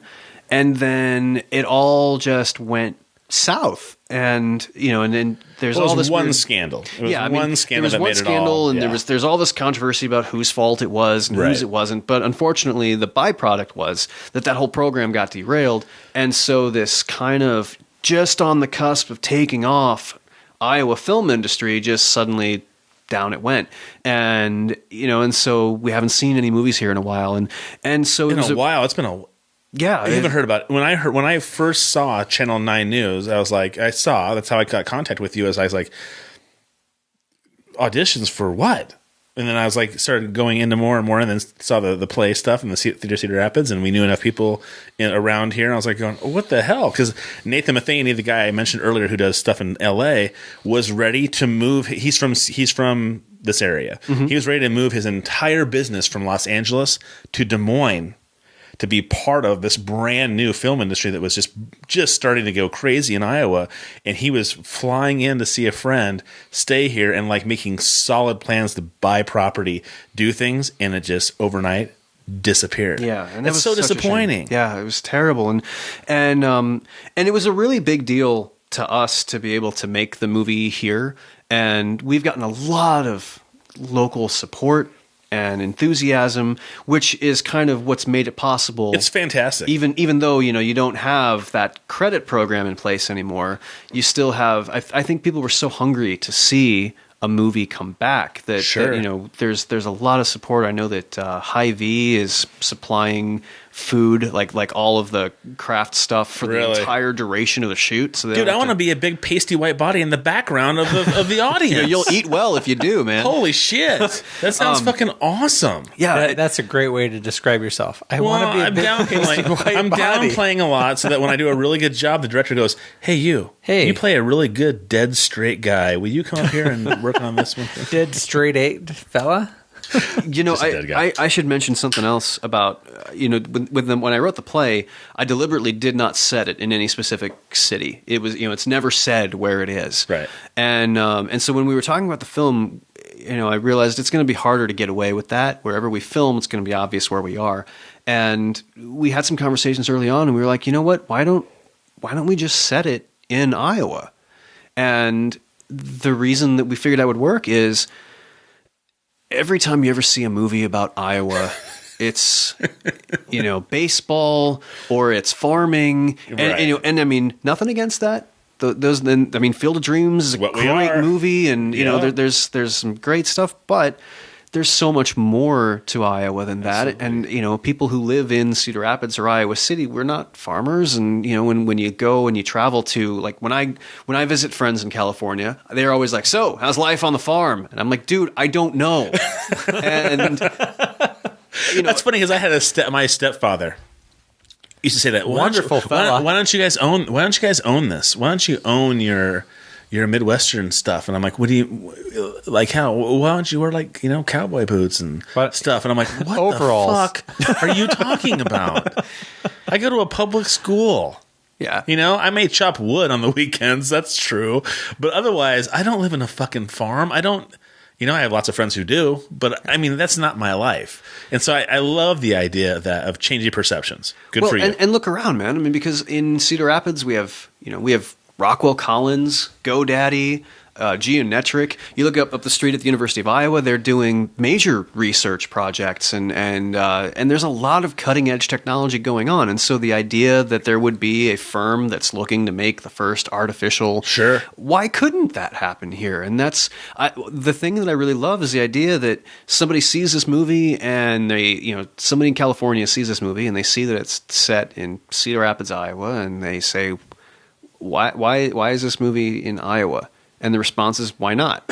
Right. This surprises you? You should go learn what they're doing out there. Yeah. You ever heard of Iowa Writers Workshop? Jesus Christ, it's one of the greatest things in the world when it comes to writing. There's plenty of things here that can attract people. And in fact, that was a huge missed opportunity. There was that whole thing about the TV show Girls, where she was, her character was supposed to that show too. Go to the Writers Workshop, and they wanted to film here. They wanted to film those scenes on location, and the university turned it down. And I was so disappointed because what a great opportunity. I couldn't agree more. To have displayed something, like a part of Iowa that the rest of the country rarely sees, and instead they're filming in Brooklyn and trying to make it look like Iowa. And think of it, a writer said, what would be a prestigious place for this character who is beloved on this show? What would be the fucking greatest place for her to go to really up her game? You know what it is? It's the Iowa Writers Workshop. We're not going to let you film here. Sorry. It's like, Jesus, why? Thanks for that compliment. Exactly. I remember watching that episode going, you've got to be shitting me. This is fucking awesome. And not a day later, I read it on the news or on the Gazette. I was just like, why? Why would you not do that? Because she's well known for her writing for the show. I mean, she's highly regarded for her writing abilities. Right. So even if you don't I don't want this crazy show of girls to be on there, the writing of the show has Emmy nominations and all kinds of incredible stuff that you would think would promote the Iowa Writers Workshop. I'm just going to say this. Yeah, please, be the devil's advocate. This is going to be fantastic. Go for it. Don't listen to anything he says. Okay. You tote yourself as the devil's advocate. That's true. I do. But I did land our legal analyst, right? Okay. And JoJo says, "Are you naming her JoJo?" I just did. Here's the thing: our legal analyst has graduated from law school, has passed the bar. If she's our legal analyst, I would hope some of those things transpired. There's other things that have come into her life, so we have to give her a false name, and we can't show her face. Okay? But here's the interesting thing that she awakened me to the other day when I was talking to her, trying to reel her in to be our legal analyst. It made me think of this. When we're talking about a show coming to Iowa and filming, and why the fuck didn't they do that? And we're in outrage, There's so many little things that we may have no fucking clue about that fell into the decision making on why they didn't film there. That's true. Emotionally, it sounds like a stupid fucking decision. But following the rules and the laws of the land, maybe it was the only decision. Well, I know that's true. The official reason that they gave was that they felt that the script was going to portray the University of Iowa in a negative light, and that was why they didn't want to do it. The #1 party school for the last 2 years in a row. Wait. Hold on a second. The #1 party school 2 years in a row was Iowa? Dude, we're #2 this year. The first time in the last 3 years, we're #2. We've been the #1 party school for the last 2 years in a row before this year. Vodka Sam did not step up her game this year. Yeah, I totally agree. Dude, you've been on the quad down there come on, the Ped Mall? My goddamn wife graduated from the University of Iowa. Hello. I know what party girls are like. Well, that's what I'm saying, is that... that's why it's that just really surprises me. You're right, though. The legal parts of it, we don't know anything about. Right. But my thought would be that you would embrace the opportunity to say, so... Going against that idea was like, here it is. I can't believe you named her JoJo. Well, I can't wait till she comes on and be like, oh, hey, by the way, you've already been named. Dickhead called you JoJo. Imagine if you think Iowa has a bad rep. But guess what? A very well-written television show wants to showcase the university because the writing department has launched or had part of astounding writers over the years. Justin Cronin, the 12 and the vampire movie. The vampire, fuck. I don't know what you're doing with your hand. This is crazy with your, I don't know. Yeah, Justin Cronin. He wrote the 12. It's that vampire movie. Can I IMDb him? No, just Google him. God damn it. Why'd you have me pull up IMDb? Because you were looking at the Summerland Project. Anyways, so Iowa Writer Workshop has had so many incredible people come through there and graduate from that program and become incredible, short story writers and children's books writers. I mean, so many aspects. So they might shoot on campus, for 3 or 4 episodes, and then I'm sure something horrible would happen to this girl because she always tell me to look up. Justin Cronin, the 12. The 12 is the name of the second book, not the first book. The Passage is the first book. Sorry. You typed J and Justin Bieber came up. I'm just not judging. But, I mean, Google does pull up the things that you look for the most. Yeah. The shirtless picture. Listen, you can see his barely... Thank God I didn't start typing in you, because an adult site probably would have popped up. Okay, hold on. Justin Cronin, the 12, correct? Yeah. Yep. And he wrote The Passage. Passage is the first one. The 12 is the second one. Oh, okay. But it's a really incredible... they call it a vampire book, but it's really not. It's a post-apocalyptic kind of thing. It is a fucking vampire book. But it's so different. But it's so different. It's so different than our. It's not Twilight. I swear to God, if a book was written about a leprechaun, you would say, "Well, it's not a leprechaun book. It's just about small people with magical abilities who wear green shit and are 4 inches tall." It's a goddamn leprechaun.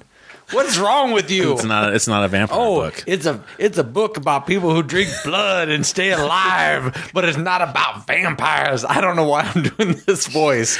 Because you're a fucking asshole is why. Am I wrong? No, earlier he was saying, well, it's a robot and it's but it's not science fiction. All right. Kablow! Yeah. I'll just be quiet. Team Matt wins. Oh, whatever. All right, Team Rob. Does that make you feel better? Well, Rob did a wonderful impersonation of your voice, by the way. That was fantastic. I really felt like I was being double teamed, literally. That was really wow. great. It just got really quick. Yeah. That was I don't know. Awkward. I didn't say anal. Okay, wait. So, what were you talking about with Justin Cronin, the 12? Why did you bring that up? He is a graduate from the Iowa Writers Workshop. And those two books are being made currently into movies as we speak. No shit? Yeah, The Passages, I'm sure the 12 is not far behind. No, I really liked The Passage. Everything you say from now, I'm just going to say fuck off. Just FYI. No, you told me about The Passage, and I really liked it, buddy. Yeah, good suggestion. Oh, fuck off. You have a lot more work to do to get back in my heart. I have an emotional bank account, and it is in withdrawal status right now. I need some more deposits. I learned that from my first marriage. I got to drink. Anytime I talk about my first marriage, I have to start drinking.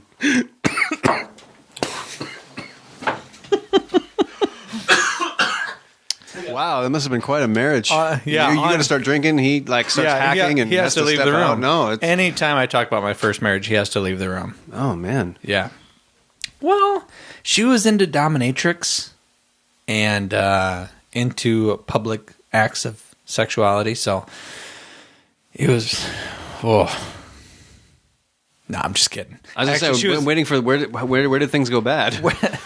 I'll tell you what. Here's a weird thing. I love movies. I love movies. I love to go to movie theaters by myself. I don't give a fuck. I love it. Mm-hmm. Yeah, I'm the same way. Right? Yeah. When things are bad, when your lady comes home and goes, hey, let's go to that movie you really want to go to. And I say, or you say, or whatever, you know what? Fuck this. I'm going to go move in with my parents. Things have gotten to a bad spot in your relationship when the thing that you love the most, when said to you, incites rage. So anyway. Just looking at you incites rage to me, so... Did you hear me talking about my ex-wife who's into dominatrix? No. I was coughing hysterically outside. All right, apologies.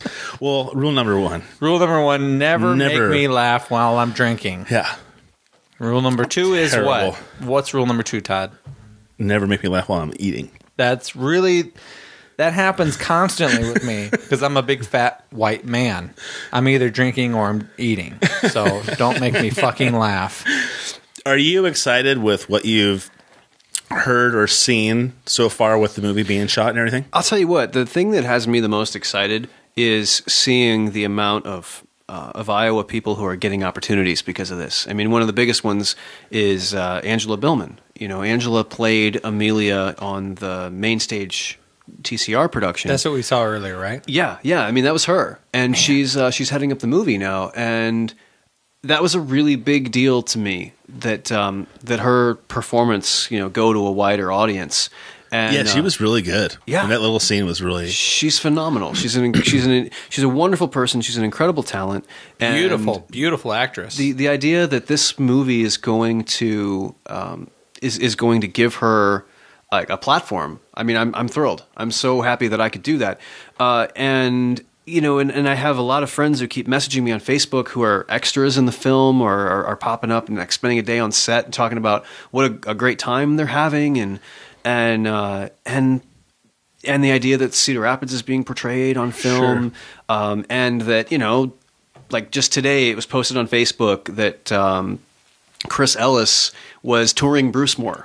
He had like an afternoon off, so he went over to Brucemore and got a tour, and it's just kind of it's fun to be bringing some attention to Iowa and to be seeing friends of mine who I've acted with and worked with for such a long time getting their chance. Katie Slavin was the original Amelia in the 2011 Underground Festival production, and she is getting the chance to be in this movie.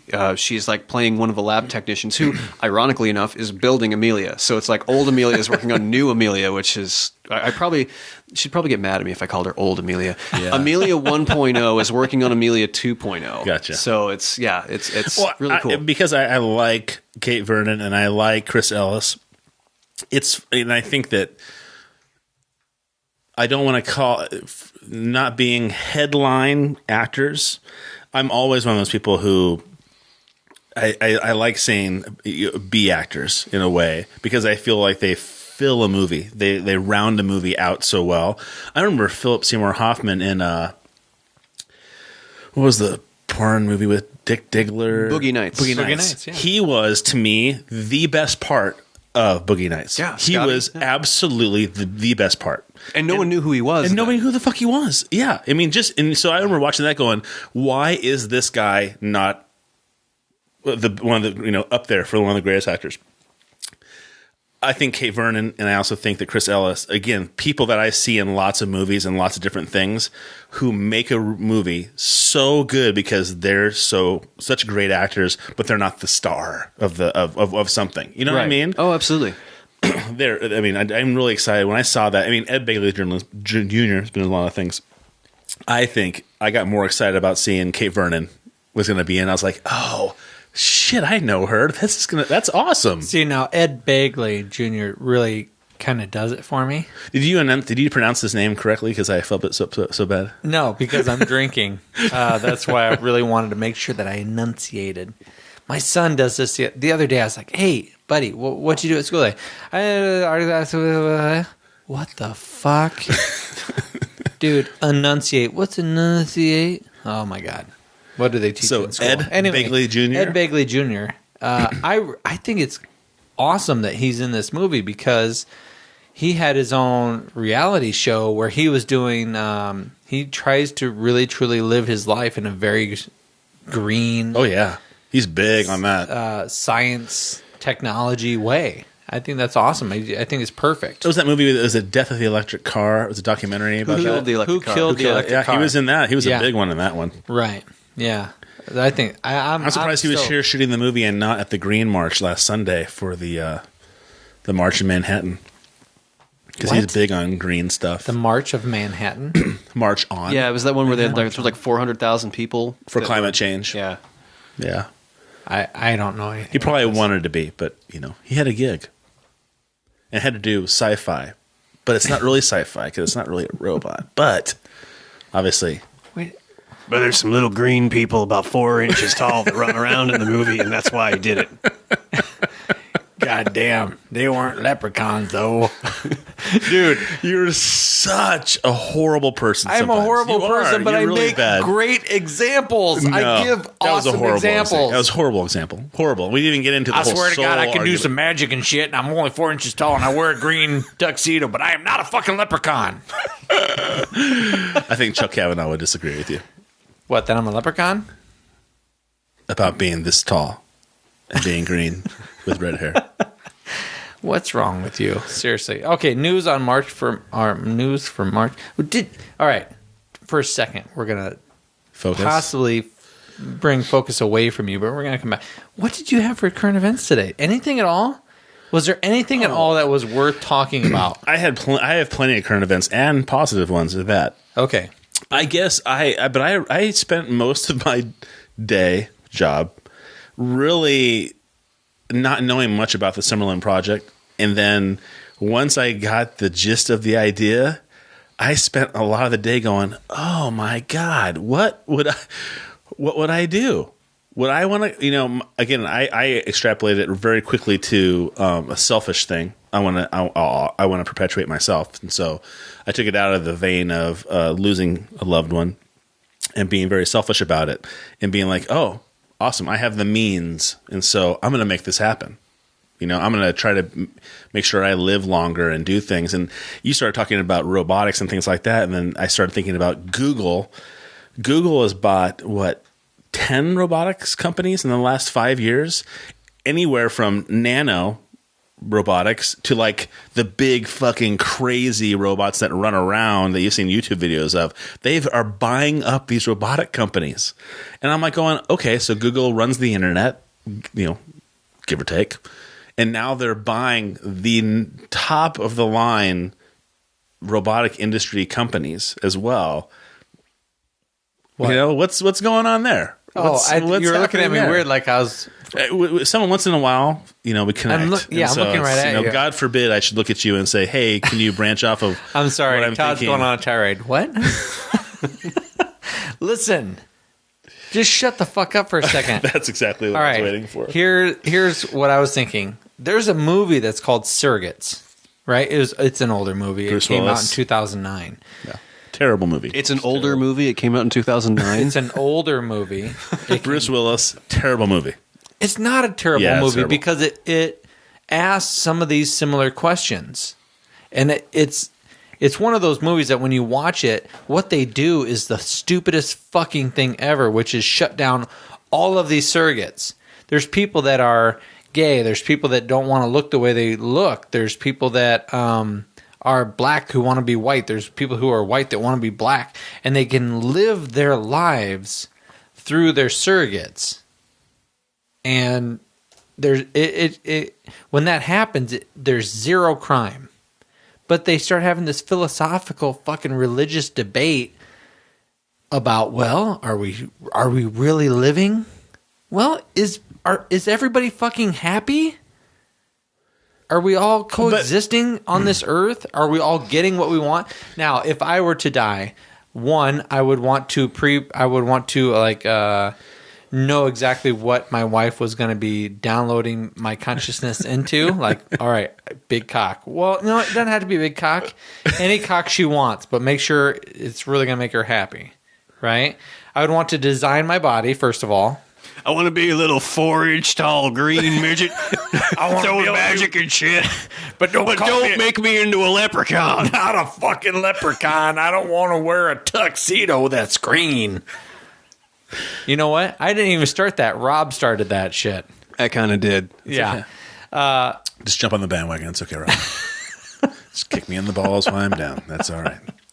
Just kidding. But finish your thought. It's going somewhere. Yeah, but that type of thing, it has similar questions. Do machines have souls? Can you live your life through something else? If I were to die, or if my wife were to die, that robotic thing quickly would turn into a person for me. I'm sure like the people on Survivor who go out, and I'm sure quickly the cameras disappear and they're just being who they are. And quickly that person who I think I know is a robot because my wife died gives me so much comfort. Sure. To lay next to at night, to talk to. She has the same feelings, the same points of view. She'd probably fucking Facebooking when I wake up in the morning. She'd be like Facebooking when I go to bed at night. We could argue about the same shit. But even though I don't need to know what's underneath the skin, that comfort, that feeling is, I think, what makes us human. That's what I get from you, and that's what I get from you. I don't need to know how you function.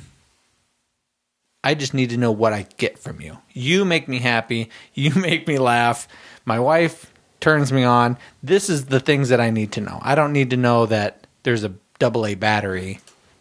You know what I mean? Mm-hmm. So that's the cool thing about the Summerland. I think the idea of cameras disappearing on Survivor is probably the most poignant thing you've said tonight. Because I think that it... Sorry, that was kind of a jab on purpose. Sorry, no, but it was okay. But you would eventually forget about it. I mean, I think you'd get past, the Amelia. Oh my God, is this right or wrong? To like, oh well, this is so familiar. I can see past this. Can you just stop and live your life and enjoy the moment? Right. And yeah, what is that person giving you? Interesting. What am I giving that person? Huh? I don't know. Did I just say, you give me shit? I get nothing from you. Listen, don't bring up fucking Leprechaun references. And I won't. You brought it up. And I won't give you shit for hours on end. Who talked about leprechauns besides you? Rob did. Oh, you were the first one who brought it up. Yes, I learned it by watching you. Thank you, Rob. See? Bad example. Bad example. I feel like a parent, and there's a child somewhere that I've influence somehow. Here's the thing. I'm looking forward to You're not the first person to say that after being around me. I feel like I've done something wrong, and you're like a child. I really hope that somewhere along the lines, you can be having a beer and somebody says something, and you go, you know what you just said? It reminded me of a conversation I was in. I was being tortured and fucking leprechaun. I really hope you go down that whole road sometime. I like the fact that you're on IMDb as a writer. Yeah, that's weird, isn't it? I like that. But you have one film credit or one writer credit. That's awesome. But do you see yourself going on from here as a writer of movies? I mean, what do you do every day? What's your job? I actually, the funny thing is, my whole acting and playwriting and screenwriting career has all happened on the side because during the day I've been a journalist for most of my career. Oh, wow. I work for, right now I'm the news editor for the Gazette. And my whole thing's always been, nothing frustrates me more than when I see somebody post on Facebook or something like that. I'm bored. I'm like, I wish I knew how that feels because I never have enough time for all the things that I want to do. Sure. I'm right now, I'm trying to teach myself animation software because I want to do my own cartoon. And I have like, neat. I have like 3 different scripts in my mind right now that I want to pursue, like that I want to make plays out of. There's actually a local composer that I've been talking to about collaborating on a musical. I mean, I have like this huge list of to-do items and all of these things I want to accomplish, and I still have a day job I got to go to every day. So, I basically, if I ever stop drinking Red Bull, I guarantee that stock in the company will drop because that's pretty much what keeps me going. There's so many projects I still want to do, and I still love being on the stage too. I love acting. I'm actually, as an actor, I'm doing this independent movie being filmed here locally right now called Nunsmack, which is just as ridiculous as it sounds. Nunsmack. Yeah, and I'm just doing it for fun. You know, I mean, there's so many little things that I'm involved in, and that I just kind of try to, I try to stay. If I type in Nunsmack, you won't find anything as of yet. Yeah, you will not find Nunsmack on IMDb. Hey, you never know. Although I see that there's a movie called Nuns on the Run, and I feel like I need to watch that. Yeah. Well, we had a lady on named Michelle Stafford, and she runs the Illumination Center down in Newbo Market, and she talked about creativity being the essence of who we are. Yeah. So, I mean, it sounds like that you're invested in a lot of different things that are keeping you going creatively. Yeah, I don't think I could ever stop. And, you know, and as excited as I am about the success that the Summerland Project has had, I'm already thinking about other things that I can do and other projects I want to do. I will say that the play of the Summerland Project is continuing on, you know, even with the movie happening, there's a theater in Kansas City that's going to be performing the Summerland Project next year. I'm talking to a theater in St. Louis about it. I'm talking to one in Chicago about it. So, you know, I mean, one of the things that I always really, really liked about the Summerland Project as a play, and that actually made me a little, at first, a little unsure about trying to make it into a movie, was that you see a lot of movies about robots and science fiction themes and things like that. There's lots of films about that, but you hardly ever see that on the stage. It's very rare. There are science fiction plays, but it's hard to find them. And I liked the fact that the Summerland Project was doing something that you don't see in theater very often. And so it was really important to me that be able to continue happening and that other theaters be able to produce it. And so I've been pursuing that, and I'm looking forward to going to Kansas City to see what they do with it. And I'm hopeful that other places will do it. And it could be that the movie will raise awareness of it. You know, a lot of people don't realize that A Few Good Men was a play before it was a movie. Oh, great play. It's an incredible play. I was actually in it. I was in a production of it like a decade ago. And, you know, and it's because you can go up to somebody and say, yeah, I'm in a play, A Few Good Men. And they're like, oh, yeah, I totally know that. Because the movie raises the profile for it. So, sure. So I'm hopeful that, you know, if the movie is successful, that it will just feed more interest in the play as well. Like it's the uniqueness, and I'll let him, you know, bash me some more. Is that it's not? It is a sci-fi idea, but it's a human play. You know, I mean, I think that's why it's so gripping. That's why I think it's so interesting, and I think that's why I can see it being very popular, more popular than it already is because it has that sci-fi feel to it. But then there's only just a blip of that. It's just, what she could be or what she is or what we think she is. The rest of it is the human story behind it. And do I identify with this person again and the person I lost and all the feelings you talked about going into all the grieving that's involved when you lose somebody that's close to you? That's the part that's gripping. And it's got a sci-fi twist for sure. But, I almost wouldn't want to know what Hollywood would do with that. I think that keeping it local and keeping a local director and keeping it, Midwest in a way, keeps it from being too over the top and crazy. We've talked about how Hollywood's changed so many movies that were books or whatever, because World War Z is one of my favorite books I've read in so many years. Nothing to do with the book. And I enjoyed the movie as a completely separate thing. Right. Now, you almost couldn't make the actual book into a movie because it's these snippets of time of people surviving on their own. But when I was reading the book going, oh, they're making this into a movie, huh? Well, this would be kind of cool because we'll almost see little mini documentaries of these people who survive. And that'd be fucking great to watch on a movie screen. But then when I saw the preview, I was like, oh, so it's nothing. It's nothing like the book. But so I don't like the idea. I mean, we made fun of the idea of, was it Abraham Lincoln? What's the Abraham Lincoln Vampire Slayer? Yes. The book was fun. The book I thought was a wonderful book, but the movie was one of the worst movies I've seen in probably 10, 15 years. How dare you? But I mean, they took an idea and they just couldn't pull it off. And so I like the idea of how you center it here and you keep it, I don't want to say basic, but you keep it, the heart of it kind of. There's all kinds of horror stories out there about what's been done to screenwriters. Like the guy that wrote Gladiator got fired off the movie because the director wanted to completely change everything. And it was just like, get rid of that guy, get another writer. So this guy who it was his concept and his original script was kicked off of it. And they changed all this stuff. And then apparently the movie had gotten so bad that they actually brought him back and were like, please fix this.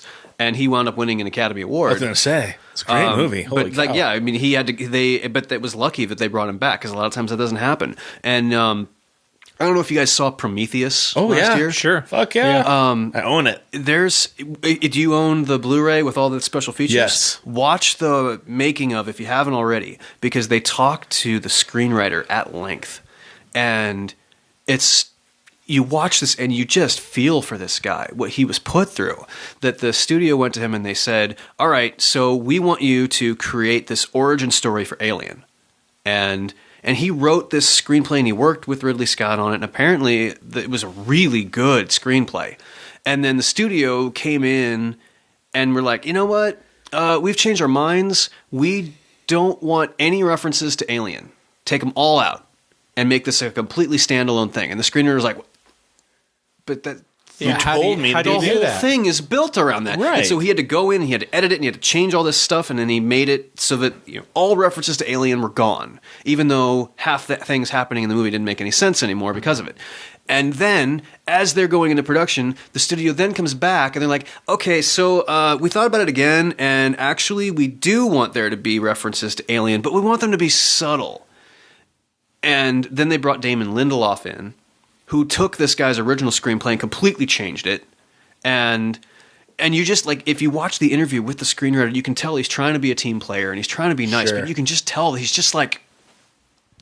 And when you watch the movie, there's all these things in it that don't make sense. Right. And you could tell that once upon a time, it they could have been did. beautiful. Yeah, that like all the stuff with the engineers and like, Yeah. I mean, there's all this inconsistency where they talk about, like, at the end, it's implied that they create the first alien, and yet earlier in the film, you clearly see a sculpture that shows an alien, almost like they're worshiping it, and it's like, okay, what? Why? I don't understand. And there's all these inconsistencies, and pretty much a lot of the people involved admit it's totally because of studio interference and rewrite after rewrite after rewrite that just kept screwing everything up. And so, and you see stories like this all the time. And so with the Summerland Project, I was very protective of it. I was like, the worst thing that could happen would be if a big studio did get a hold of it and then they said, oh, you know what, but we don't like the fact that, the movie, it's like you have to think about what's right and what's right. No, we gotta have a happy ending, and we gotta make sure that, you know, Carter and Amelia end up together and walk off into the sunset all happy, and we establish, oh, she's definitely human and all that. And I was like, it would ruin it. It would ruin everything about it. Because I could see, maybe if you were in control of it, I don't know how those things work. I could see them doing some incredible CGI type robotics, like seeing what she's made of, literally kind of thing. Right. But that's like a very small aspect. It's like when I think of the play or I think of the movie now, I think of the sci-fi part of it as being a little bit of it that's intriguing, but it's the humanistic side of the story that grips you. So you almost would hope that if you could do a big, humongous movie kind of thing, that it would be a very small snippet of really cool technology to kind of see how she's made up.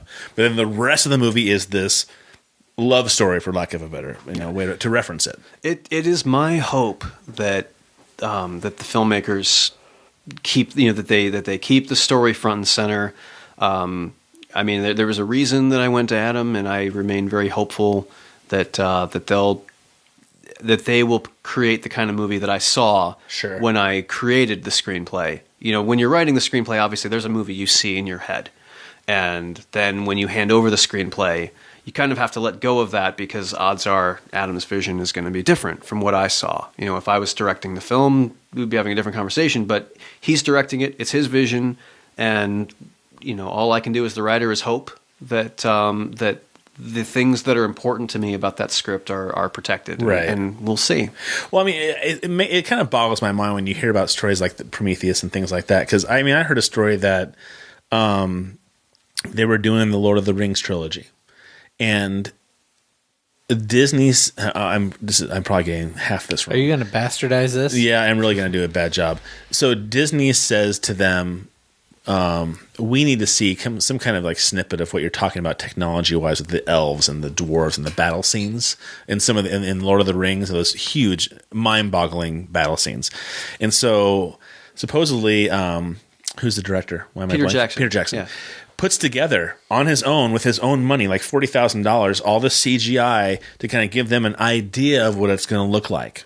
And they finally sign off and say, okay, we're in to do this. And so, of course, what I think Lord of the Rings has made, $2 billion, some crazy amount of money. So then he comes to them and says, hey, listen, I want to do The Hobbit. And it's going to be 3 movies because I really want to expand on the story that Tolkien wrote, and they're like, I'm just not sure I want to do that. And he's like, I just made you billions of dollars. You can't trust the vision that I have for this. Yeah, we're not sure if we're willing to do that or not, and he had to go through almost the same process again to do it. And, it makes me, I have twofold way of thinking about this. So if your goal is to make money, why would you not say, hey, you just made us a shitload. We trust your vision, especially when it comes to the same series of books, so to speak. But then, why are they always questioning that a suit has a better vision or a better idea about something than the artist that wants to do, whether it's the director or a producer or a writer? Because suits have big egos. Is that what it is? That's what it is. These guys are sitting there and going, well, I know what makes a big, what makes a blockbuster. We need to have more of this, and we need to have, and a lot of it is very old-fashioned ideals. We need to have, more tits and ass in it. I think there was a producer on Game of Thrones, which is otherwise a great show. Sure. But there was some critics who were saying, okay, what is with all of the constant female nudity, and there's like no male nudity at all? I mean, if this is supposed to be a gritty, realistic thing, wouldn't it be more equal? Sure. And several people who have worked on the show said, you know what? There are just some really creepy producers who insist, nope, we need to have a topless scene because people get bored. And we need to have a topless scene here, and we need to have this. There are several producers who openly admit, no, I just get off on it. And if I'm working on this project, I'm going to make this happen. And there's a lot of other ones that are like that. Producers come in and they have motives that aren't necessarily for making a better film. Okay. It's to generate controversy because they're perverts. Or they've read audience studies, and audiences are saying we want this, And so they just randomly plug that in. There's something that I learned about this while I was working on the Summerland Project screenplay. There's this thing called the Save the Cat beat sheet. And it's something that no, I'm not making this up. I'm going to Google this. They're teaching, totally dude, totally Google it. They're teaching this to a lot of screenwriters now. And what it is it's a formula. I don't know. No, Save the Cat. Oh, Save the Cat. I don't know why it's called Save the Cat, but it is. But it's a formula. And supposedly every big blockbuster follows this formula. And God. You read it and you're just like, this is horrible. It's the most intelligence insulting thing. And I remember, and basically somebody was like, you need to look at Summerland Project and make it fit this. And I was like, no, it doesn't work. You can't, if you want to make every movie feel cookie cutter and exactly the same, then you follow these little formulas. And more movies are becoming like that. They're becoming very factory, very assembly line, because producers are sitting there going, this is what makes money. And they're not stopping to go, but wait a minute, what's unique about this story that maybe is a little different from that? Well, but I mean, if your perspective, though, is making money and doing what the public is asking for, we're a bunch of dumb assholes because we're the ones who are – it's like, if you don't like TMZ, if you don't like – the Kardashians, you don't like the paparazzi, then stop fucking buying Star Magazine and stop watching these TV shows because that's what feeds it. If they can't make money off it, they won't fucking do it. Well, so it's the same thing. How many people rip on Michael Bay all the time and talk about how he's the worst director ever? And yet, every time that guy comes out with a new Transformers movie and everybody goes to it and afterwards they're like, gee, they're so fucking horrible. Here's the funny thing. Yet he they make so much money. And so the next time you come back to Michael Bay and you're like, hey, can we try having a plot next time? He's like, I've made you 3 movies that have earned like $500 million each. Fuck you. Right. I mean, that's basically it. Well, and what I had happen to me was, I think it was Transformers number 3 because my kids wanted to see it. It was so shiny and it was so bright. And everything was so chromed out, and there was so much action going on. So fast. I remember looking down. I remember looking down at the seat in front of me. Crazy special. And my kid goes, "Are you okay?" And I'm like, I am having sensory overload. I can't keep looking at this screen. Everything is fucking spinning, and it's sharp, and it's shinging, and it's making noise. Yeah. Shing, shing, like fucking sword blades. I mean, I just honestly can't stand it. And so, you know what? I'd rather watch The English Patient. Oh, fucking monotonous, and it's sand, and it's beige, and I've been waiting 5 minutes to give you this answer. Okay, I've been waiting for a little, just somebody to take a breath. Jesus, you guys are microphone hogs. The Fellowship of the Ring brought in $871,530,324. Two Towers, $926 million. Return of the King, $1,119,929,000. So total, $2,917,000 or $917,506,956. That's the Summerland Project will not be making that kind of money. Hey, don't sell yourself short. I would love to see the Summerland Project be successful, but I mean, and it could be, I mean, you never know what movies are going to really strike a chord. And I believe that the plan for the Summerland Project is that it's going to go the film festival route. Yeah. Because basically when you make a movie, there's one of two ways you can do it. You can either make it through the studio system, in which, you work with 20th Century Fox or Universal or somebody, and the studio gives you whatever money the budget will be to make the film, 80 million, 100 million, whatever. And then you make the movie pretty much under very strict studio and producer control. And then once it's done, the studio takes it and they market it and they release it to theaters and all that. And that's how blockbusters are made. The other way to make a movie is through the independent route. And that's where you raise independent investors. You raise your budget that way. And so you get the money that you need. And your team hires actors, and you go and you make the movie using the money from the investors. And when you're done, you have this finished film that you now have to sell. So you take it to Tribeca Film Festival, Sundance, those kinds of places, and that's kind of the point of a lot of those festivals, is to get those movies seen. And then if a studio sees it and they're like, oh wow, we really like this, then it gets bought. And like Miramax bought Clerks, and I mean, this is the same thing. Kevin Smith made that movie for, I think, $25,000 of his own money, working with, friends and all that, and then took the movie on the festival circuit, and it got bought and it took off. Blair Witch Project, same thing. I was just about to say the Blair Witch Project. Same deal. And I think the first... Here, just hand me a glass. I think the first movie shot on an iPhone is coming out too. The whole movie was shot on a fucking iPhone. But not just like those super low budget things. I mean, there's a lot of movies that, like movies that wind up contending for Academy Awards that have like a lot of A-list people, and maybe they were made for, it's an independent film that was made for $5 million, raised independently. Actually, The Final Season was made that way here. That wasn't a studio film. That was... investors raised the money, they made The Final Season, and then they took it to Tribeca Film Festival, a few other places, and they got a distributor. And then The Final Season got a theatrical release based on that.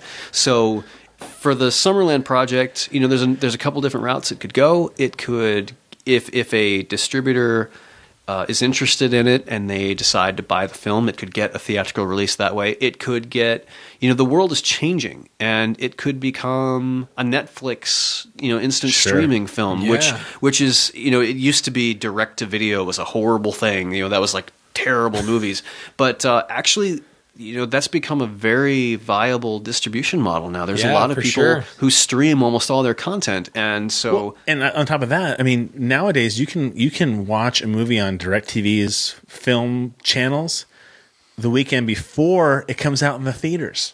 And so I don't know if that's a way of them to get like feedback as to whether it's people are looking forward to seeing it in the theater and things like that, almost like a pre-screening with people off the street to see if people like it or not. But on DirecTV, you can watch movies that are in theaters before they're in theaters. Shut your front door. Yeah, there was one where it was a new movie that somebody said it was really great. I had to fucking see it. It's about this train that is traveling around the world continuously in a loop because the world has frozen, and this train is keeping people is going around this track over and over and over again, and the have-nots are in the back of the track, and they're barely being fed anything, and they want to take over the front of the train because that's the haves. It's such a strange movie, and I watched it. It had some good actors in it, but I thought it was terrible. Was it called The Train? Me. No, it wasn't called The Train. Okay. Are you just being a dick again? Or no, I was just wondering. Okay. I was just wondering, is it just a legitimate question? I'm not sure anymore. We used to have this relationship together, and then all of a sudden... Todd's getting emotional, everybody. Pull out your Kleenexes. I saw that movie before it came out in the theater, and it was on DirecTV, and I thought, oh, well, that's interesting that they're actually promoting... I had to pay $5 to see it, but I certainly didn't spend $30 on fucking popcorn and everything else that was involved. And so I going along with the idea you said that things are going directly to streaming now. I mean, my wife and I now regularly watch, not anymore, sorry. We watch House of Cards, and Orange is the New Black. We watched them continuously for a weekend, and we never stopped. Binge watching is the new thing, but only because it was fucking phenomenal. If it sucked, we wouldn't have never have done it. But that's a perfect example because neither of those shows have ever been televised. Right. Like that was completely, released through streaming. Orange is the New Black and House of Cards both. They were original online series that have got this huge following, even though all the traditional channels, usually a TV show to be successful, it's got to be on a network and all that. And nope. Yeah. Well, and now you have FX, you have AMC, you have these other channels. I would say, to me, I'll give huge props to HBO. Because even John Oliver, heard him on an interview of Fresh Air, Terry Gross on NPR, and he was saying, they said, so what were your parameters for your show? That I had 30 minutes to fill. So what were you allowed to do and not to do? I never heard that I was told to fucking do anything. I can do whatever I want. And HBO didn't care. So, I mean, he was... Well, obviously, he's popular. That reminds me of another show that goes on for roughly 2 to 3 hours. But, I mean, if you think about it, networks needing to fill time and they had to make money from it and things like that. And so he was obviously very popular from The Daily Show. But then to say, here's 30 minutes, and you know what? Do what you do. We trust you. Or, you know, whatever it is. I think HBO has been one of those channels to me that over the years has taken that whole idea of like, let's let artists be artists and just do what they have to do. I'm sure there's other politics involved, but it seems like they're allowed to kind of do whatever they think is best. And if after a season it doesn't work, then they get rid of it. Because, I mean, Vince Vaughn and who's a little Irish actor that is always angry? He was in Leprechaun? The Shooter. Fuck off! I knew I was taking my chances. He was in Bruges, a wonderful actor, really thick Irish. Colin Farrell. Colin Farrell and Vince Vaughn are now in the second season. True Detective. True Detective. It's gonna be fucking awesome. That first season was my wife and I sat and looked at each other, and I was like, I am so fucking creeped out right now. I can't stand how fucking crazy this show is. Oh my God, dude. It was so out there. Mm-hmm. And I was like, they're letting shit like this be made. I think it's incredible because I very often, I mean, I can only imagine being like watching The Exorcist when I was like 10, of being creeped out and something catching me off guard because I was not familiar with movies and shit like that. But watching a show and being a conscious adult and being fucking creeped out, and then loving sorry, what's his name? He was in Magic Mike. Why am I blanking? I don't know. You have a thing about Magic Mike. Matthew McConaughey. Matthew McConaughey was absolutely phenomenal. I mean, it's almost like he's a good-looking guy and you can recognize him, but the character he played in that TV show, you're just like, he fucking was somebody else. It was just phenomenal. You know what I think is interesting is that we have phenomenal television shows, and then we have what is it? 3 Men? What is it? 3 Men and a Dog? No, there's and a baby? 2.5 Men. I think is where you're trying to go. 2.5 Men. That's where I was trying to go. Thank you. Starring Cedar Rapids' own Ashton Kutcher. That's right. Right. Which I don't have a whole lot of bad things to say about Ashton, but come on, 2.5 Men. You have really phenomenal shows happening, and then you have Three's Company type of humor. Well, but you know, it goes back to what you were talking about before. If those shows weren't being watched, they'd go off the air. But somebody's McDonald's. liking them. Yeah. It's somebody's version of McDonald's. And I will say this, you know, True Detective is the kind of show that you sit down and you watch and you take it in and you analyze it. You know, 2.5 Men is the kind of show that you have on in the background while you're, you know, doing housework or, you know, making dinner or whatever. And it's just like, you know, oh yeah, you know, you can not watch it for 5 minutes, come back, not have missed anything. You're right there. And you're sitting down to a meal with True Detective, and you're having a bag of potato chips. What with 2.5 Men. demographic are you talking about? Are you talking about just women then, who watch 2.5 Men as they do their housework and they prepare meals? I'm not touching that one with a 10-foot pole, dude. Dumb. Wow. Where were you trying to? You just trying to bait him? So someday when he's a famous writer and we say, "Oh yeah, we knew him once." Yeah, remember him, Rob? Sexist pig. I believe I opened the show with a game of Cards Against Humanity. That's true. That's true. I think I'm already done. I mean, what makes a bag of potato chip show or a McDonald's show like 2.5 Men? And then there are other shows that are like The New Girl with Zooey Deschanel. Yeah, very funny.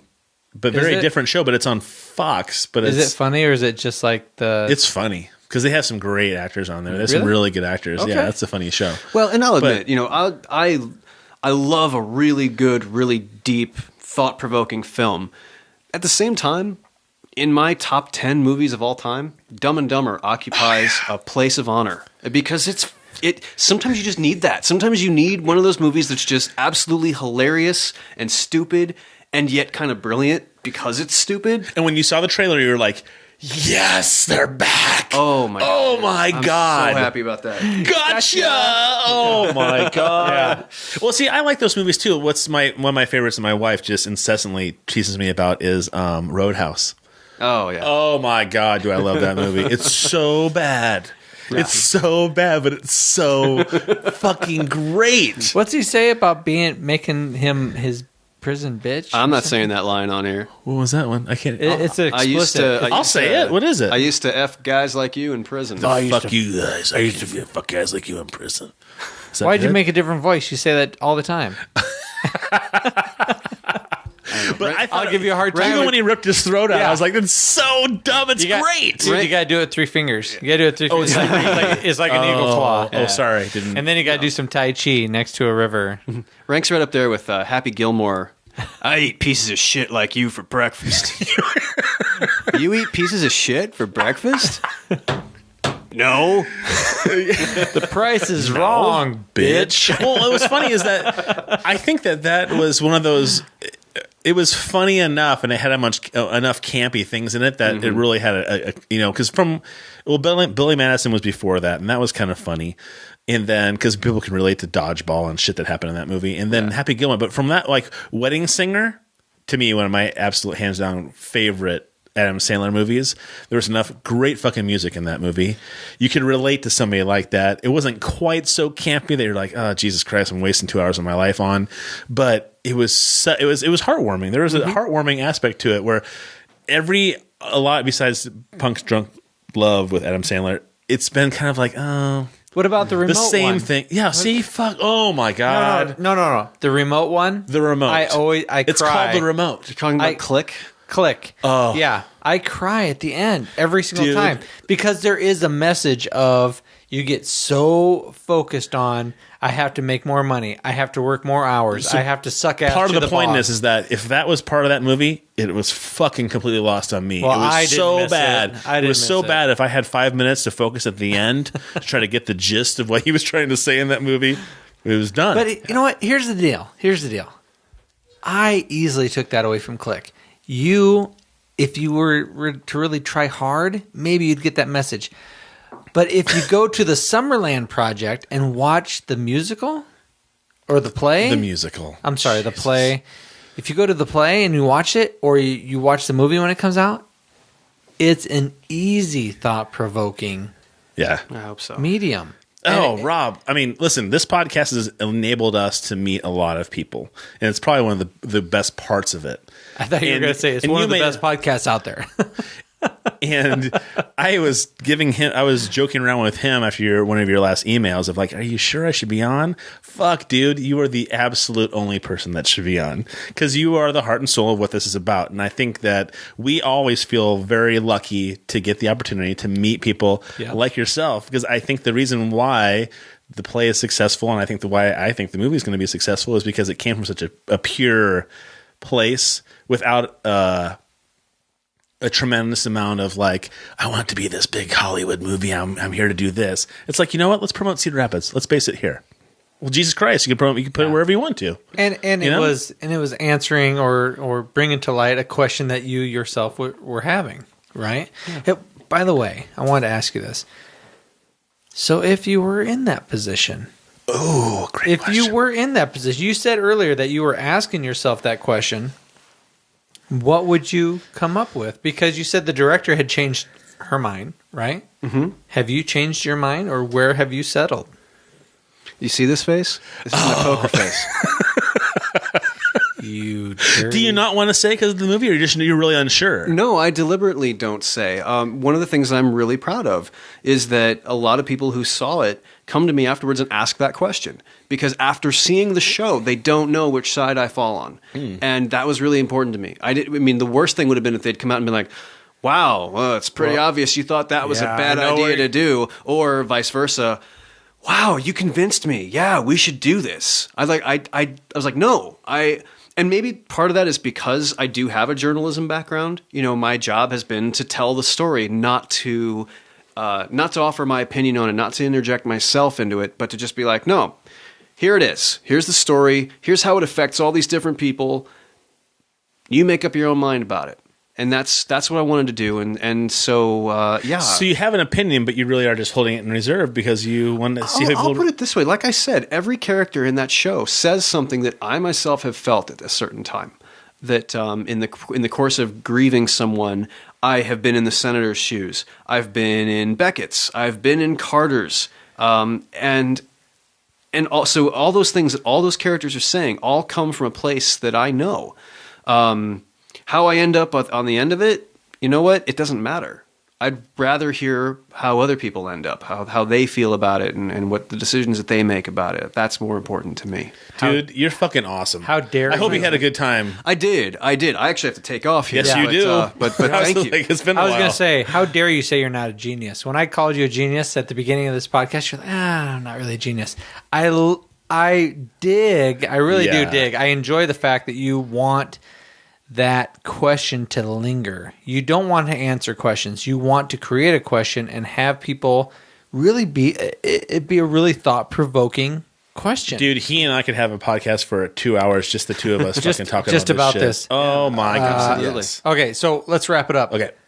Rob Merritt, thank you very much for coming in today. We really appreciate it, buddy. I want to thank our sponsors. I want to thank Hey, do they need security on Summerland Project? We could do security. You can't do security, bitch. Why can't we do Just this? come to the a black shirt with the security on filming next week, man. Be in it.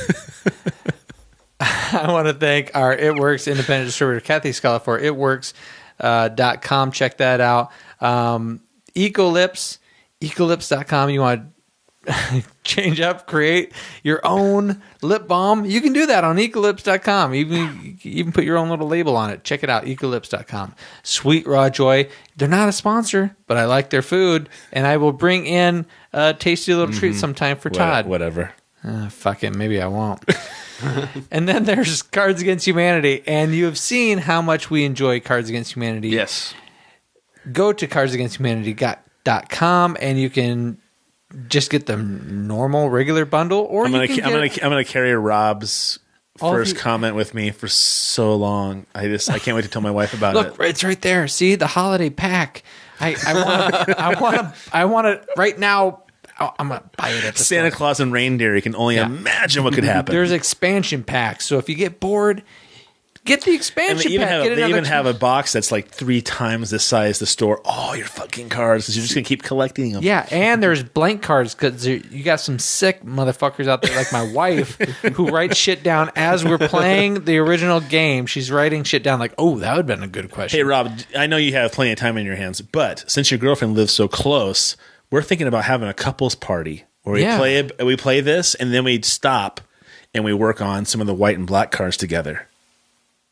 I think you'd be pretty fucking phenomenal. I'm up for it, man. Yeah. You might be great. You might be great. Might. It's a screenwriter. Jesus Christ. So anyway, those are all our sponsors. Those are all our people that we like to talk about. Check And out the Summerland Project, man. the It's gonna be Summerland Project, and you can fantastic. check it out on IMDb. Which that actually is Her. That's a movie called Her. The Facebook page would be better. Oh, Facebook. Yeah, Facebook. The thing that about Matt's that? not very popular with. Yeah, I don't do Facebook. Facebook.com. It's an incredible social media But website. check out the Summerland Project on Facebook.com. And Todd, Yes. real quick. TPSPproductions.com. Boom. Hop on there. You can Yes. like us on Facebook, follow us on Twitter, follow Yes. us on Pinterest. You can also hop on there and check out the Count to 10 podcast with this amazing character, Simon Sanborn, who is talking about behavior in kids. It's you can 411 on kids and behavior. There you go. And you can also follow The Bandwagon with Rock and Rob, a fantastic sports. They had 90 downloads within the first day of their podcast on our website. They do a very funny podcast, very great spoof on sports and things like that. I shouldn't say spoof because they literally live their lives and as bandwagon fans, period. That's true. So a great website as well. But check us out and like us and follow us on YouTube. Go to the TPSP Productions on YouTube and you will find us as well. Yeah. Anything else, sir? Do you want to tell me to fuck off? No, I think you did a great job. I I think you did a great job, Rob. Thank you very much. I really appreciate you being on today. Hey, thanks for having me. Thanks for taking the time, man. Thoroughly enjoyed you, man. Oh, thank you. I didn't know what to expect after you contacted Todd. And When said, he rolled up in his car too, it was like, "Fuck, that's a fucking great car." This man is here to podcast. Jesus Christ! He bought Rev the that muscle shit car. one more time. Rev it. Anyway, yeah, thoroughly enjoyed it. I can't wait to see the play. I am definitely going to see that, and I'm Where are definitely you going to go? Kansas City? What, the play? Yeah. Well, when I can see it, I'm going to see it. When Is it going to be? You see, Kansas City is the next. Is that the closest place around, or is Chicago going to do it at all, or do you know? I'm hoping they will. I'm talking to. There's a theater company I'm talking to there. We'll see if we can make it work. Will you keep in touch with me a little bit? Yeah, absolutely. And I would love to see the play for sure. The movie's going to be a done deal, but I mean, I would love to see the play. Well, I like actually, theater. we filmed the play, so I might put that up for people who want to see it. Oh, dude, we'd love it. You sweet person. I mean, you're not like a green leprechaun. I'm gonna make a little play for you. I'm gonna put it online, and I'm gonna shoot gold out of it. But don't call me a leprechaun. Why do you instigate him? That's bad. I like to enable. I'm definitely having him back on because he falls on my side of the court. Mm-hmm. Anyway, you know what? Before Todd cries, I'm Matt. I'm Todd. And we'll see you later. Adios. Good night.